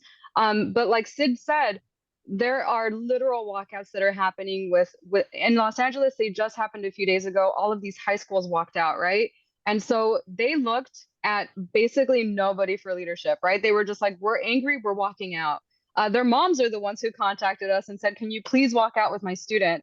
Because you're in Boyle Heights, you're in East LA, and that's where they're walking out." So we were already here, and we just simply grabbed our bullhorn and our banner, and we walked with them. We escorted them. And big shout out, if he's still on, to Gabriel Quiroz Jr. and Luis Cifuentes and Carlos Montes, who was literally helping do security in his car. We were there when nobody else was there for them, right? And they didn't care. They didn't even have posters, y'all. They just wanted to walk out and go all the way to City Hall and say that they didn't want anybody to be deported, right? I mean, that's the kind of anger that people are feeling. That's the kind of unrest that these students are saying, I can't even concentrate and get educated when I know that my people, my family members or myself are going to get deported, right? So that is definitely true, Sid. You're right about that. And so, we should be ready to help if we can, and make sure that we can help provide some leadership to that, because it's happening, especially around immigration. Yeah, 100%. Let's be where the masses are, and let's host things. Let's initiate too. All right, let's go next to Finn Cunningham. Hey, can you hear me? Mm-hmm. Okay, so hi everyone. I had a quick question. Any of the panelists can answer. I just wanted to say I'm from Portland, Oregon. We're just starting here. We have like a Portland for Palestine organization, as well as we just started an SDS chapter at Portland State University. So I just kind of wanted to get have a question about like how to lead the masses instead of falling into like tailism, but also not getting too far ahead of the masses where they're confused slash like we're wanting to down with the patriarchy or whatever. So trying to find that like nice balance between the two, as well as trying to like lead them and like stay with the masses. Awesome question. Yeah. How can we get people to the protest but at the same time raise their consciousness?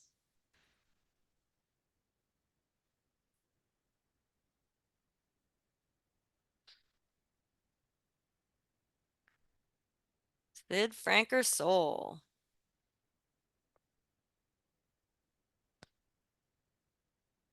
Oh, Frank, I see you speaking. Let me unmute you. Go ahead. Yeah, that's a great question. We shouldn't have no difficulty answering because we do it all the time, you know. But you're not always thinking about what you're doing. So you say how you get people to the protest and raise their consciousness. Rephrase the question again so I make sure I understand what you're asking. Yeah, if you want to rephrase your question, Finn, or repeat it. Yeah, basically my question is how to stay with the masses, but also try and lead the masses. So not fall into tailism, but also not go too far where we lose the masses. How do we do that? No, that's a great question. And this may sound like a tricky answer, but it's not. Uh, we learn from the mass how to lead them. You know, uh, they teach us sometimes more so than we teach them.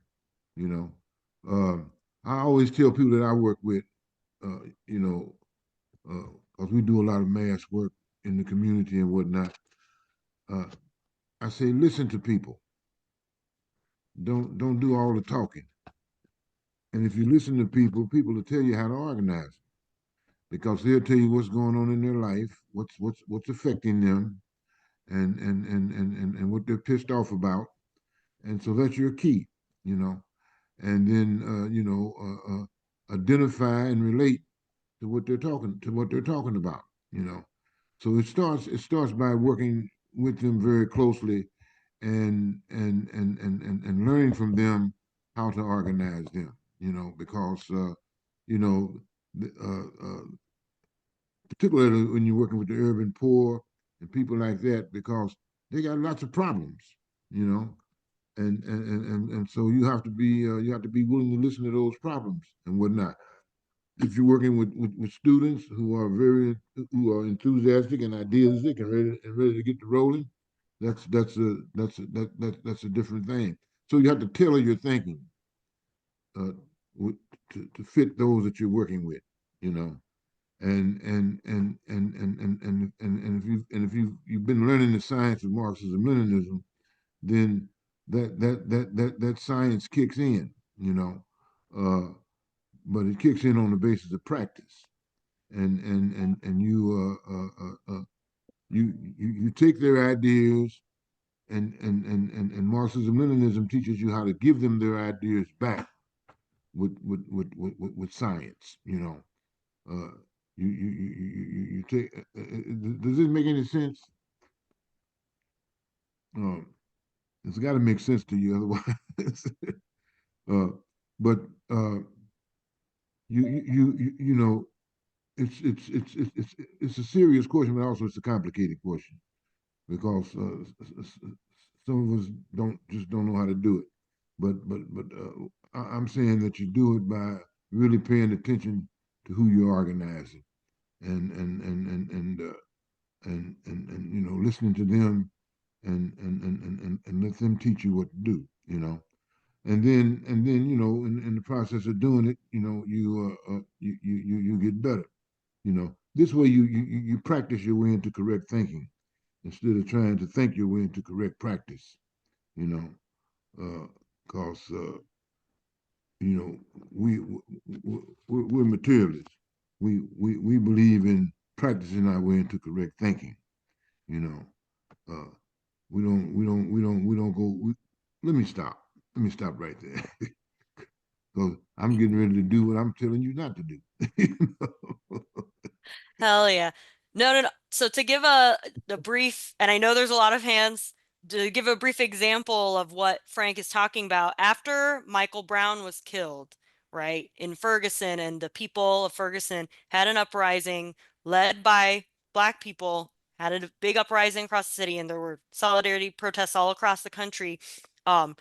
Folks had one in Tampa and shut down the interstate, and the masses did not want to go home. After an event like that, it was at midnight. They immediately protest at midnight, you know, like organized in a few hours, 400 people. The masses did not want to go home. The masses said, we need to smash the Christmas tree lighting ceremony.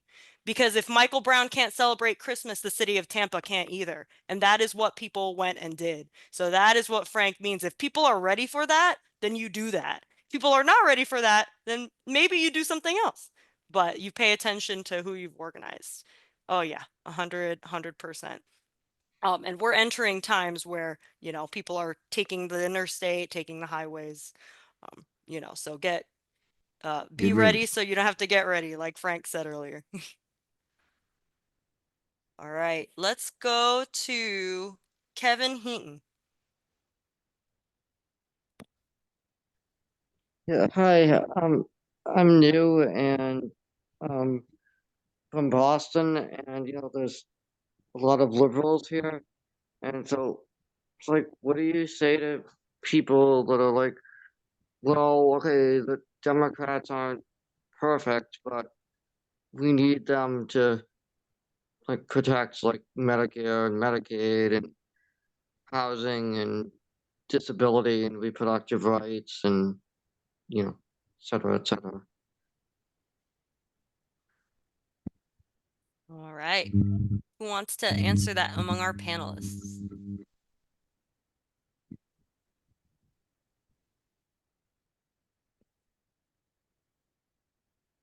Yes, Soul. I'll talk about that one. Who was it that asked the question again? Was it Kevin? Kevin. Yeah. Hi, Kevin. Thanks for calling in and asking your question. So yeah, that happens sometimes. I know you. Well, I don't know where you're from. What city are you in? Oh, they said Boston. Oh, never mind. Then yeah. Yes. Well, I live in a very democratic, liberal state, right? Almost the entire state of California is very much a blue state, except for once you start getting towards the middle, and then there's more blue, and then it goes like red near the very top. Anyway, so yes, there's quite a bit of people who are liberals around us, right? And a lot of people who completely disagree, for example, with owning a gun, right? Anyway, we don't really talk about that. We don't touch that subject sometimes in our protests, right? But we do need to make sure that we don't alienate ourselves either, right? So we need to make sure that we have pretty good relationships with pretty much anyone, right? For us in Los Angeles, we're trying to build a pretty good united front with regular everyday people around Trump, right?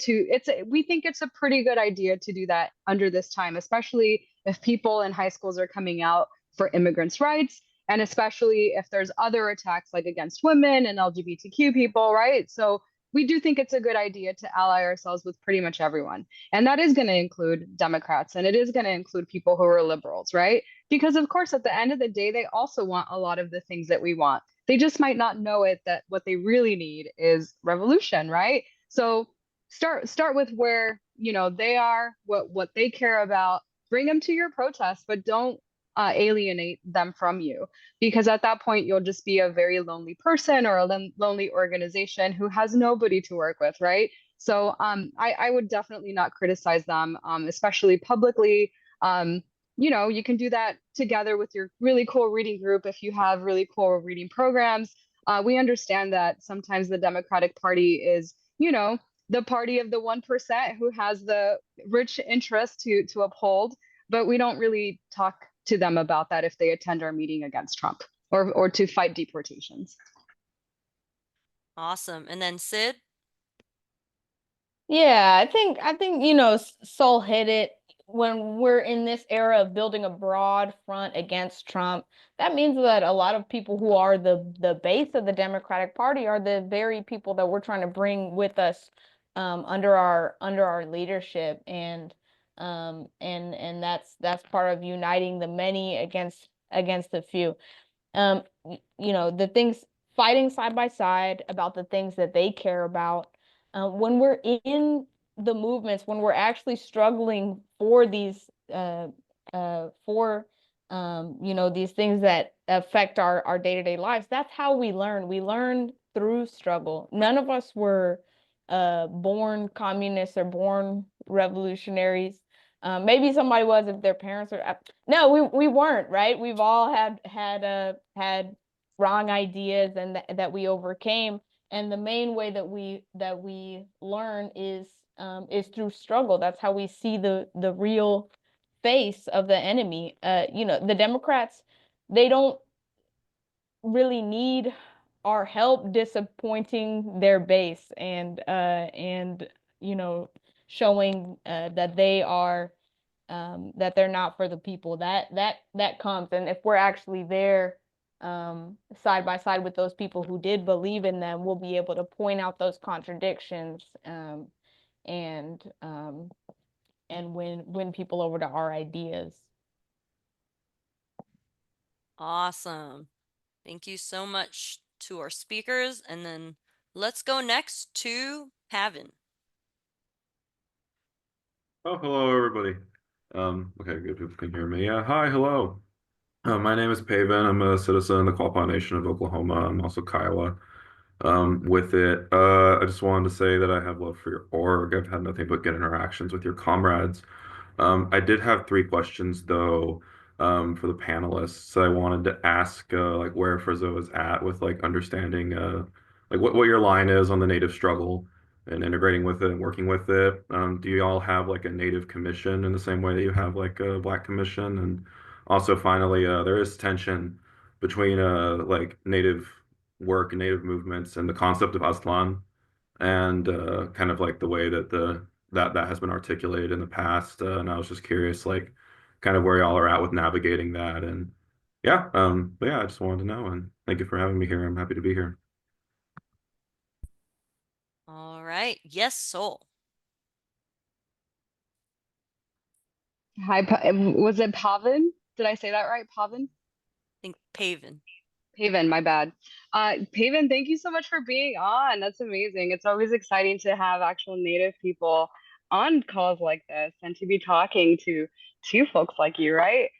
So I'm from like the Yakima Valley of Washington State, right? So grew up around the Yakima, had friends who were Yakima, worked with them, went to school with them, right? Very proud at the same time to be Chicana, so we were always talking about it, right? I just linked in the chat to the FRSO line on Indigenous peoples and you know, their right to sovereignty. So it's something that we highly uphold within FRSO, right? As a Chicana, we are fighting for the liberation of my people, right?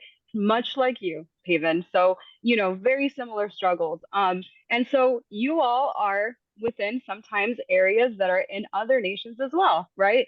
So we got the Black Belt South, we have Aslan, we have Hawaii, and there's always mixtures of other tribes. The Trail of Tears messed up everything on the East Coast. We understand that. Many tribes were decimated, but yet the African American Black Belt South still exists, right? We use Stalin's definition of what it is to be a nation. There are 5 characteristics, right? A common language, territory, psychological makeup, history, and culture that all manifest themselves within a nation, right? And so this is what we use to define what is a nation. And because of that, we uphold, for example, the Black Belt South, and that is where we understand and know and uphold that there are so many, First Nations tribes that are there. The same thing applies for Aslan. 1848, that's when Aslan started becoming a nation, right? But we know that there are various tribes within the area. What we are advocating for is for oppression to stop on our people, right? So within Aslan, there's over 44 million of us, right? And it's not an opinion. It's actually, we use the Pew Research Center to validate our numbers and to track how historically my people are moving within this nation, right? And so we know that we're not moving to reservations, right? We don't want to obstruct anything happening there. We want to unite with y'all, right? We definitely want to visit. We want to learn from y'all. We want to unite and uphold each other's struggles. And so when DAPL, for example, was happening, the North Dakota pipeline, which unfortunately is still around, right? A lot of Chicanos traveled to make sure that that would not be built, and made all sorts of tracks along with Native peoples, right? I don't know if Carlos Montes is still on, but I know his daughter was one of the people who traveled, and they invited her to do a powwow. She was like I saw her videos. I'm like, wow, that's amazing. But all this is to say that our fights do not conflict, right? If anything, we have the same enemy. And so what we want to do is uphold the struggles of Native peoples, learn from the struggles of Native peoples, and make sure that we can support y'all in any fight that y'all have, especially around sovereignty and the right to exist and live. I think what happens a lot of the time is that the attacks on Aswan and the Chicanos, they're very idealist, right? So a lot of people say, well, you want to be like a settler colonial, like Israel is being with Palestine. And that is so offensive, number one, but also number two, very immaterial, right? It's based on just words and ideas, right? So I don't have a tank, y'all. And I keep saying this is like a joke in Los Angeles. I want a tank. So I'm just going to repeat that. I would love to have military control. That would be amazing. I don't have military control. Chicanos don't have military control. So how are we going to be settler colonialists, right? And it's funny. I'm making a joke out of it, but really we don't have power. There is no way that we can order Chicanos to take over Native tribes, indigenous reservations. We can't do that, and we're not going to do that. We first and foremost want to build what we're talking about as FRSO members. We want to make sure that we transfer people through fusion, make sure that we make the US ungovernable, right? But more than anything, we want to talk about how we can get to revolution. We don't want to pick a fight with other oppressed nations. We want to make sure that we can, make sure that people are no longer wanting to live in the old way. We want to make sure that, the rulers can't rule us in the old way. And then definitely helping establish a political revolutionary party that can, lead this revolution. So that's a long-winded answer to you. I hope it made sense to you. I love that you're on here again. And I also contacted folks. This is like a side note, but I was really excited, for example, when I forget, why am I forgetting? But there is a tribe, right? It's like super in Canada and Washington State that just won the ability to have a whale for their tribe, for their First Nation, every year, and that was something that had been illegal for years and years and years. I was so excited. I'm from Washington State, so I reached out to them and I did this whole interview with a person from that tribe. They gave me like so much information. They sent me pictures, and so this is something that I've been trying to write and make sure that I get it right. But we're learning about simple things that people don't even think about, like having the right to a whale for your people. So definitely learning from your struggles. I hope you can keep talking to us, Paven, because we would love to obviously have you in FRSO, but more than anything, fight for your tribe, for your people, and make sure that y'all have sovereignty. So back to y'all. All right. Thank you, Sol. 100%. And then we'll go next. So I'm going through speakers in the order that I see them. I think we might not all see the same screen, but I'll go to AJ. Yes, hello. I'm a recent recruit to Freedom Road, Indiana, and a part of how we're building the party here. And really the first thing we're tackling is queer and transgender issues, particularly the attacks on trans people. And I've been heavily involved with that as a trans femme, and we're working on a call-out meeting around this. I mean, those material needs. And Indiana is we have small organized group in Indiana, the most conservative state in the Midwest. It's not the happiest times. And since I know I am a part of that community, but I'm still new to Marxism-Leninism. And I'm wondering, with you guys' expertise, how I can work on like building relationship with the trans and queer community, radicalizing them, because there's still a lot of Obama-era liberalism and anti-communism involved here, mostly anarchism when there is radicalism, and I do genuinely want to work at it, and I hope I'm making sense here. No, that's a great question. Thank you very much, AJ. What should we do about the attacks on trans people in today's world? Yeah, Sid. I think it's awesome that you guys are building in an area where trans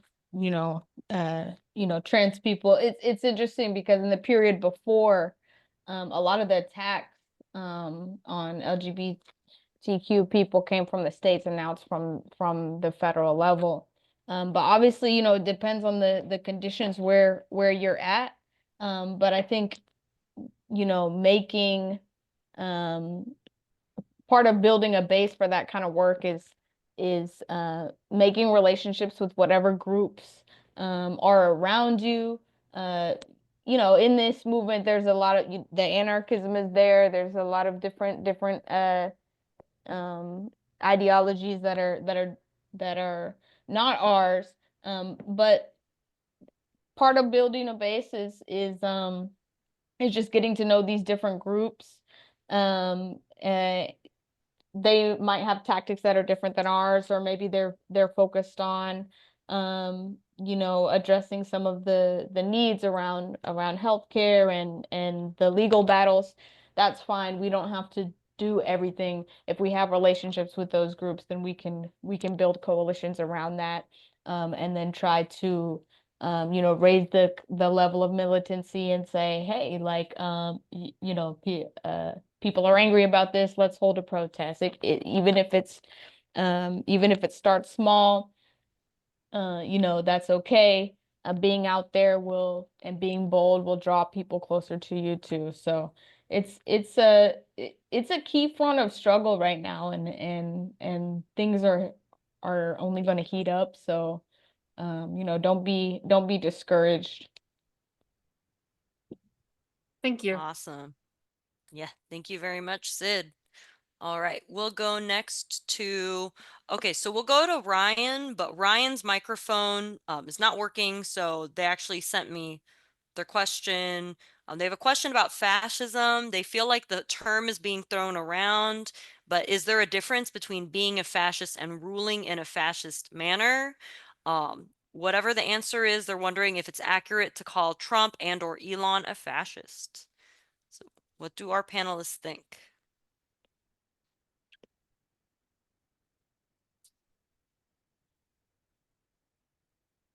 Yeah, Sol. This is a good question. I'll try to be very short. So I'll take Bukele, right, from the president of South. Oh, sorry, South. Oh my gosh, I was gonna say South El Salvador. There is no South El Salvador. It's El Salvador. So the president of El Salvador, right, Bukele, he is loved by a lot of people. I'll say that, but also not, right, because the fact is that he's terrorizing a lot of the working class people and revolutionary movements of El Salvador, right? A lot of people consider him a fascist, right? Some of the reasons why people like him is because I'm going to put this in quotes. He's helping bring down like a lot of the gang, right? A lot of the gang culture and also a lot of the actual gangs themselves within El Salvador, making it very difficult for them to thrive and imprisoning so many of them, right? What a lot of people don't know is that he's also leading the fight and basically going back and jailing and imprisoning revolutionaries who helped with a lot of the revolutionary movement in El Salvador, right? So I'm saying that I don't know if people know about that history, but I am speaking to that because while revolutionaries are in open terror, they can't meet like freely, they can't have protests freely, they get imprisoned, and actually a lot of them are being killed right now. We're openly having this meeting and nobody's renting our houses, right? So to say that under fascism that's what we exist under, that's not accurate. It's immaterial. It's not correct. But even in El Salvador, where you have very revolutionary people who are being targeted for the amazing work that they did in the 80s under Reagan, right? They're being killed. They're being rounded up and jailed and imprisoned, and it's horrible. A lot of people are leaving El Salvador. We still don't think it's fascism, right? And so that's something that I just want to bring to the forefront and let folks know there has to be a certain process within history for it to get to that point. But I just wanted to throw that little. And then we'll go to Sid, and then we'll go to Frank. Yeah, I think Sol's points were good. And the ruling class, we talked about the cracks and the contradictions being exposed, so there's instability. But we have to have a scientific understanding of the conditions that we're in, and that we're not in a period of fascism. And the ruling class actually bourgeois democracy is favorable to them. So they won't go there if they don't have to.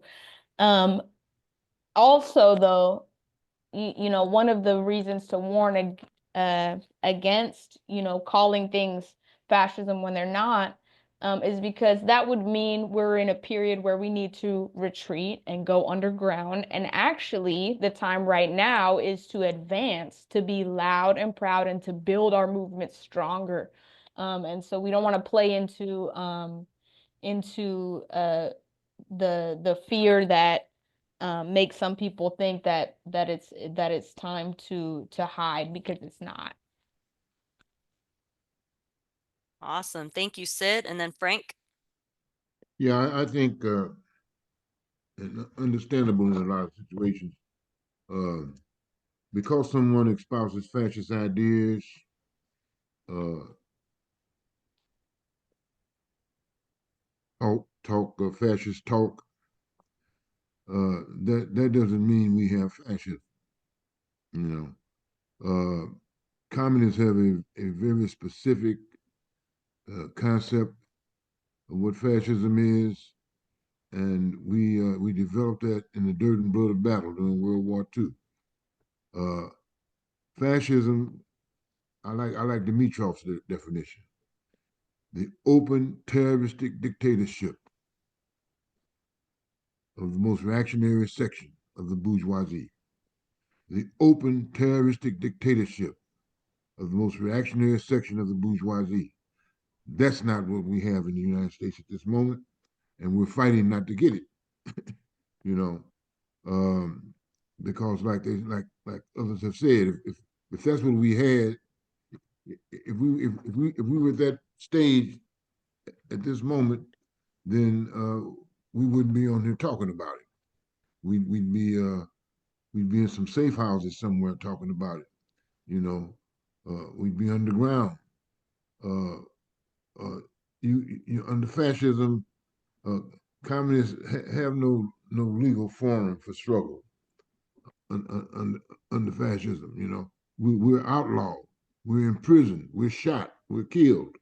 You know, that's what happens wherever fascists have existed, whether it's in South Africa, whether it's in Chile at one time or another, wherever it's at, Germany in the 30s. This is what they do, you know, and uh, Elon and Donald, they they spew a lot of garbage comes out of their mouth, and some of it is fascist garbage, but that doesn't make the United States a fascist country. Yeah, you know, we have to we can't perpetrate and propagate things that just simply aren't true. You know, you can't struggle you can't build no mass struggle against that.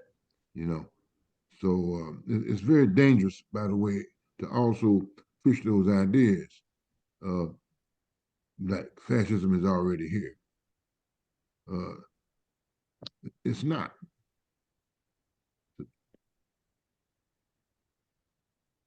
Yeah, 100%. Um, and if it were here, we would have to seriously change our strategy, right?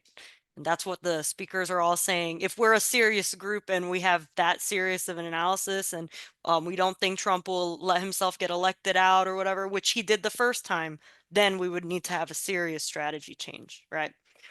To be principled. Okay, so the 4 hands that are up right now, that's the end of the speakers list, or not of the kind of stack, just to let people know before any more hands come up. But I do appreciate how lively the group is tonight. And then we'll go to Tim.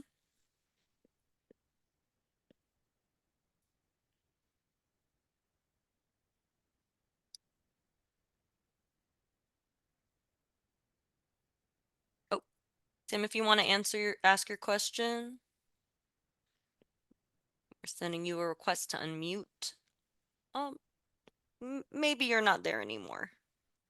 Okay, we'll give it a second or two. Okay. So, oh, yeah, go ahead. I actually typed my question in the chat. Oh, if you could say it out loud, the chat moved very fast. There was just no way to keep up with it. Okay, do you want me to retype it? Oh, could you ask it? I can't speak freely. Sorry, you can't what? I can't speak freely. Okay. Yeah, you can go ahead and type it.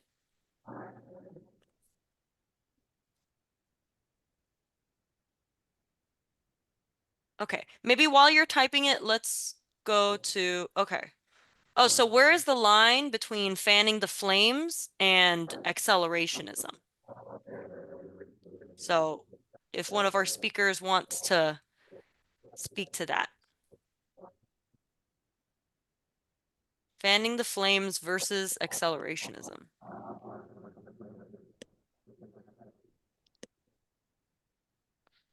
Soul, Sid, Frank. I can try. Yeah, let's do it. So fanning the flames, right? And especially I'm going to speak from again the immigration perspective, right? For us, we were just like, oh, we want to double in size, right? Before 2025 happened. That was some of our 1 year goals that we did when we first had our first meeting in January. And look at us, we've doubled in size, right? But fanning the flames is you have to start a fire, right? You're sitting there and you're taking people who maybe think like you.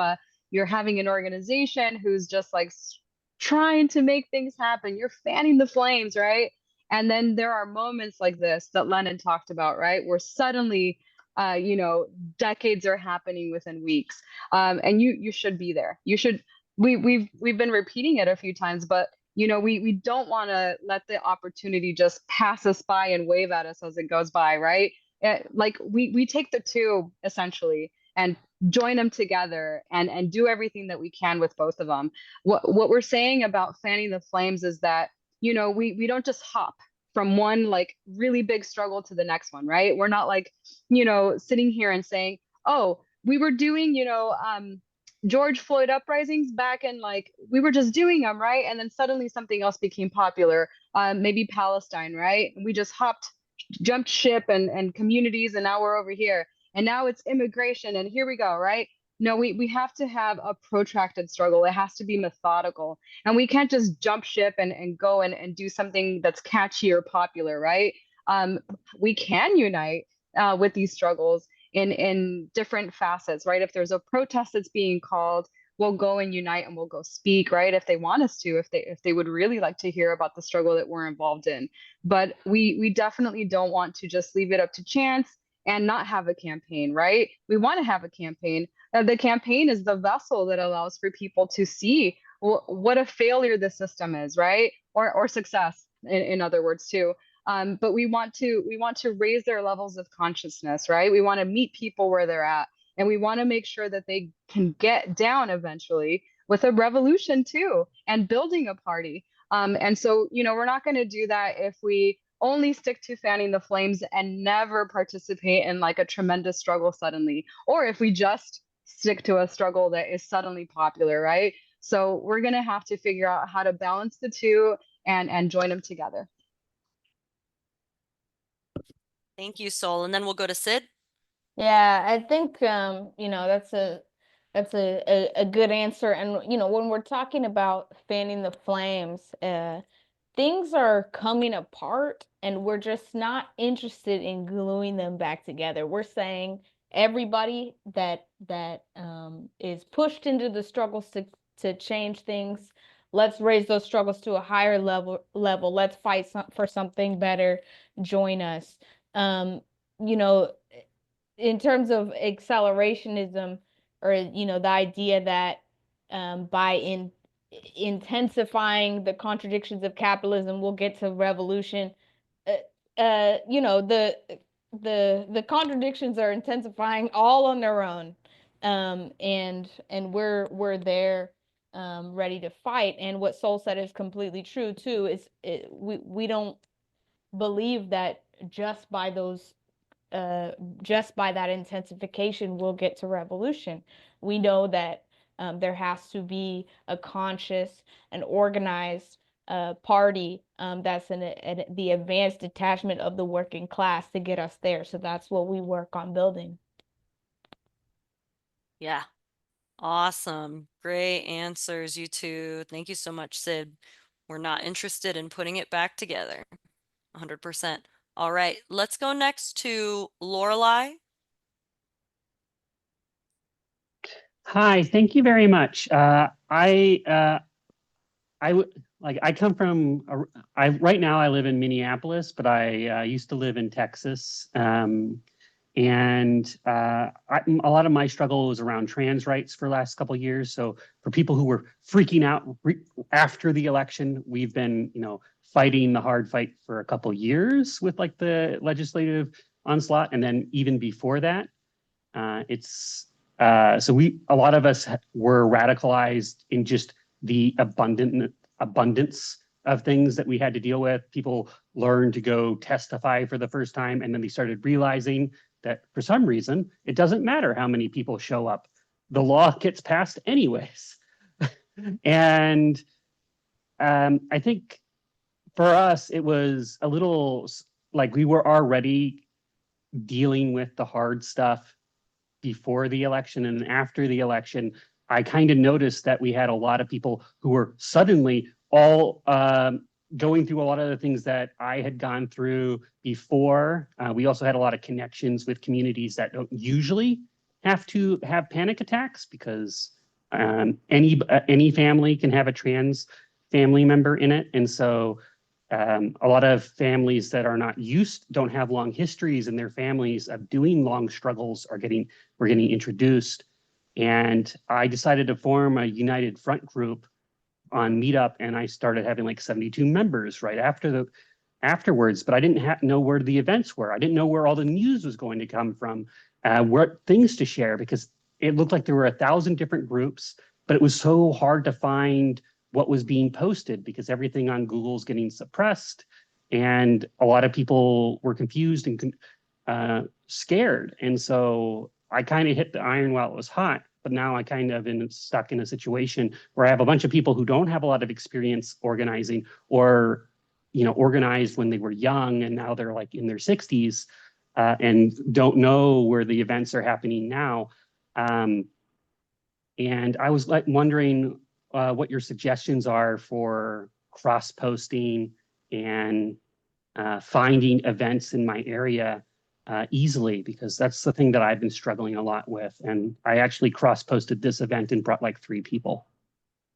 So yeah. Okay, that's my question. Right. Sorry. I just wanted help with finding events.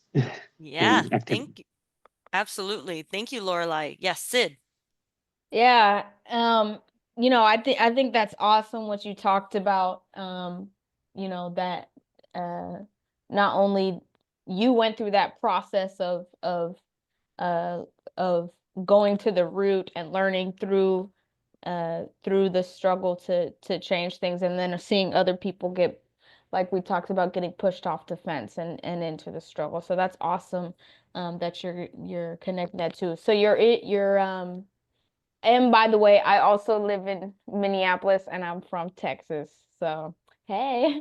But we roll deep in the Twin Cities. So I would say too, we can give some more direct advice and guidance offline if you want to put your information in there. We work with a lot of incredible mass groups here that will be responding to the attacks in the LGBTQ community, and would love to give more guidance and help on that. So put your contact information in there, and we'll make sure that you get plugged in. Awesome. Thank you so much, Sid. All right. And then let's go to Leo, and then we'll go to Mark. Go ahead, Leo.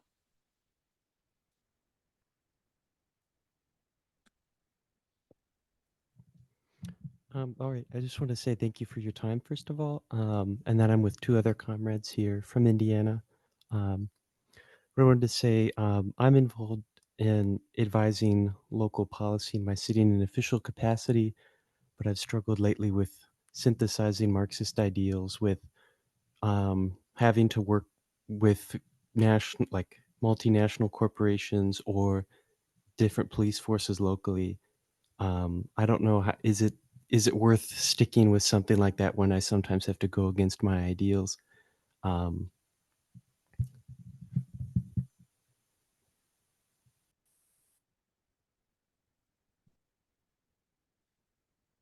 right. Sorry, can you rephrase your question? Or repeat your question?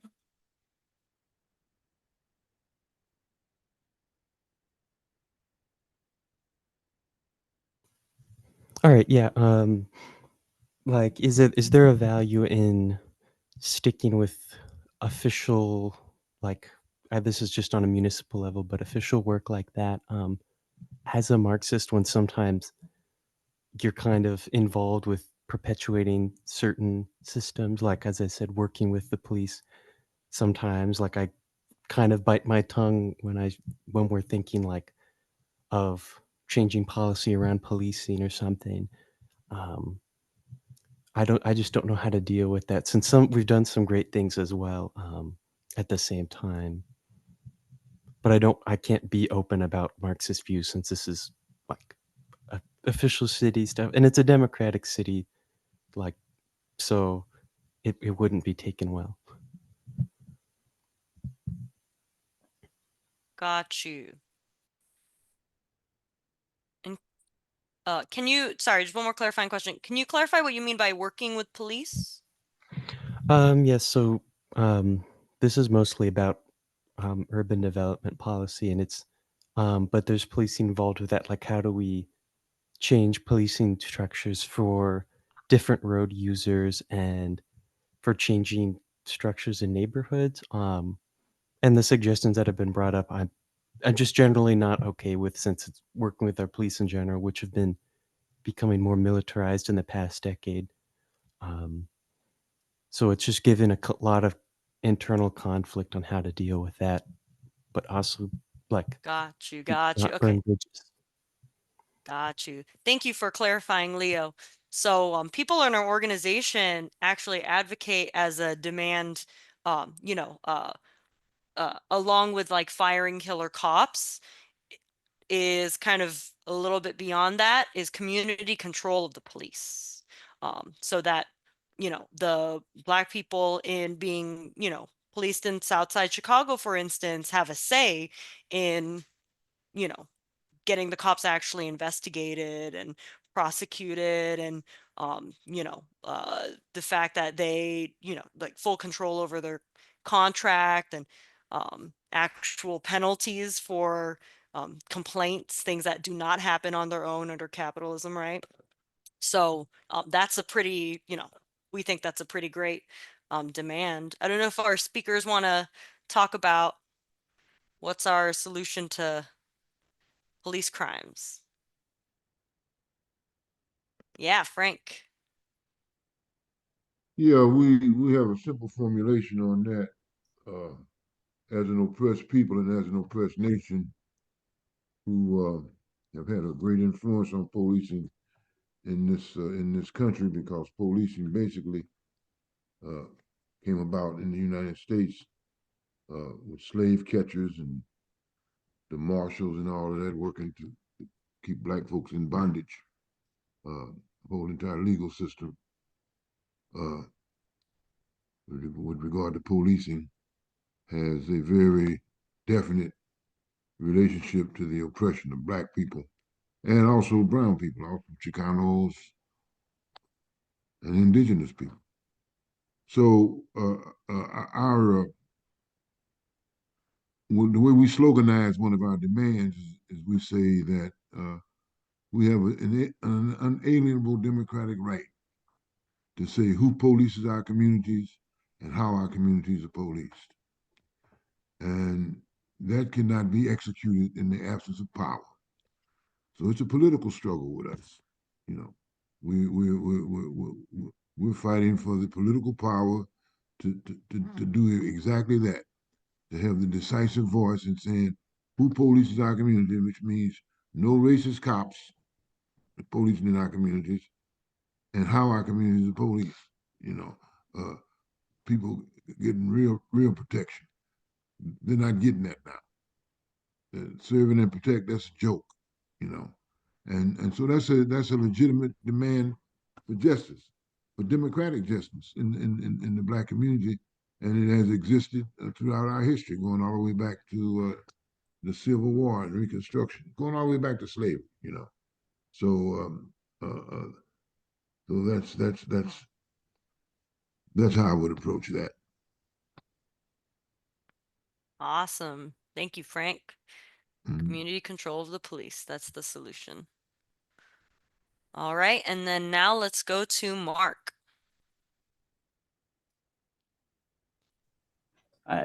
Again.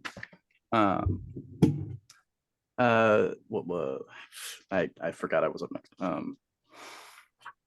Oh, I wanted to say thank you to Frank because the sort of clarification on fascism, which I've heard many, that one was very like it made a lot of sense, and it's very relevant to the question I was going to ask. Because and I think it was Soul who mentioned earlier this thing that I'm going to get into. You specified we don't touch this in our protests, but I wanted to get some thoughts on and a lot of clarifications here I'm making. I was saying earlier that I treat online chats as if I'm like already under investigation because the like bureaus like to infiltrate organizations like ours, and I will be like the Zoomer who quotes Hassan Piker and be like, I don't Fed post, but I've seen a lot of like progressive or explicitly socialist or communist groups trying to reclaim gun ownership from the sort of like right-wing culture that is holding on to it. And I know it's not like the point of this organization, and a bunch of like my queer friends have already like applied for FOID cards and stuff. You know, they're trying to generally arm themselves in various ways. Uh, and yes, like it's a lot of people who, you know, we don't like guns, but the climate has made it such that we don't feel safe. So we do what we like feel like we'd have to do. You know, we can't trust the cops. DEI programs are under attack, and so safe spaces are like feeling shaky. And I was wondering, just because for people who are like more experienced in these movements than me, like, is this positive right now? I mean, they're the guns are around already, and they're not going away anytime ever. But like, is this overreaction at this point, or is it like just a matter of personal decision making? I don't know. That's all. Yeah, go ahead, Soul. Thank you very much, Chrisley. Mark, that's a good question. I'm gonna answer it kind of methodically, right? Without telling you my personal actual viewpoints, just because, like you said, we should treat it like we're under investigation, right? But I will say this. I don't think it's a rallying cry to advocate for, you know, gun ownership and so forth. Just because of like you talked about, right? We don't feel safe, and then there's a lot of mass shootings. That's a reality, right? In fact, the U.S. leads the world in mass shootings, right? It's horrible. I have 2 children, and the fact that they might have to experience an actual lockdown because of an active shooter is horrendous, right? We also know that guns are used to attack LGBTQ people or people who are oppressed, right? We had somebody drive all the way to El Paso, for example, to a Walmart that they most likely knew would be riddled with my people there. And so they opened fire at a Walmart, right? They drove 6 hours and did that. So I don't think we're going to become friends with anybody if we start advocating for, you know, more guns. I don't think that's going to happen. So we can draw contradictions though. If, you know, people are into guns and they come to our event, we can say, you know, why is it that it's easier to get a gun when you turn 18 or, you know, get bullets than it is to get healthcare? You know, it's much more expensive to get mental health care or healthcare in general than it is to buy a gun. And so, you know, we can draw up the contradictions in that manner. And I would say, yeah, be careful what you say, what you post, especially if you have a gun and you're, you know, taking a picture of yourself at the range. Just to everybody on this call. Yeah, go ahead, Sid. Yeah, no, I think that's a good answer. You know, to be smart. You know, it's complicated too because we also have to understand historically, you know, how gun control measures are used against you know, they weaponize those laws against Black and brown people, right? And so it's not it's also not one of the um you know, we're not fighting for gun control for that reason also. But absolutely we shouldn't alienate ourselves. People should be smart. Yeah, it's complicated. Yeah. And, you know, this is a call that a lot of people pay attention to. We know the right wingers like to screen cap it a lot. We are a group of revolutionaries, and we believe that the masses have the right to defend themselves. Right. And that's all that we really need to say about that. I think, you know, the people have the right to defend themselves. Okay. So thanks everyone for hanging on to you know, a pretty substantial program. It is you know, a really dire time right now, but it sounds like people are in motion. The fact that a lot of people raise their hands not only to ask questions about what should I do, but hey, I'm already doing this. What's the next step is frankly amazing. So, stay out there in the fight, go to a protest, hold a protest, have an art build, do a know your rights training, whatever it takes to get people out there, and keep the fight going. And then anyone who's like-minded, get them together to read the FRSO program. Write to us on our website, frso.org. Order the program, order any of our books, some of which are by Frank Chapman on this call, actually, such as ML Perspectives on Black Liberation and Socialism. They are tools so that we can build a party. And thanks everyone for being on this call. We hope to hear from you, and stay strong out in the movement, comrades. We're all out there together. Good night. See you in the next call. All power to the people. Good night. All power to the people. Thanks, Frank.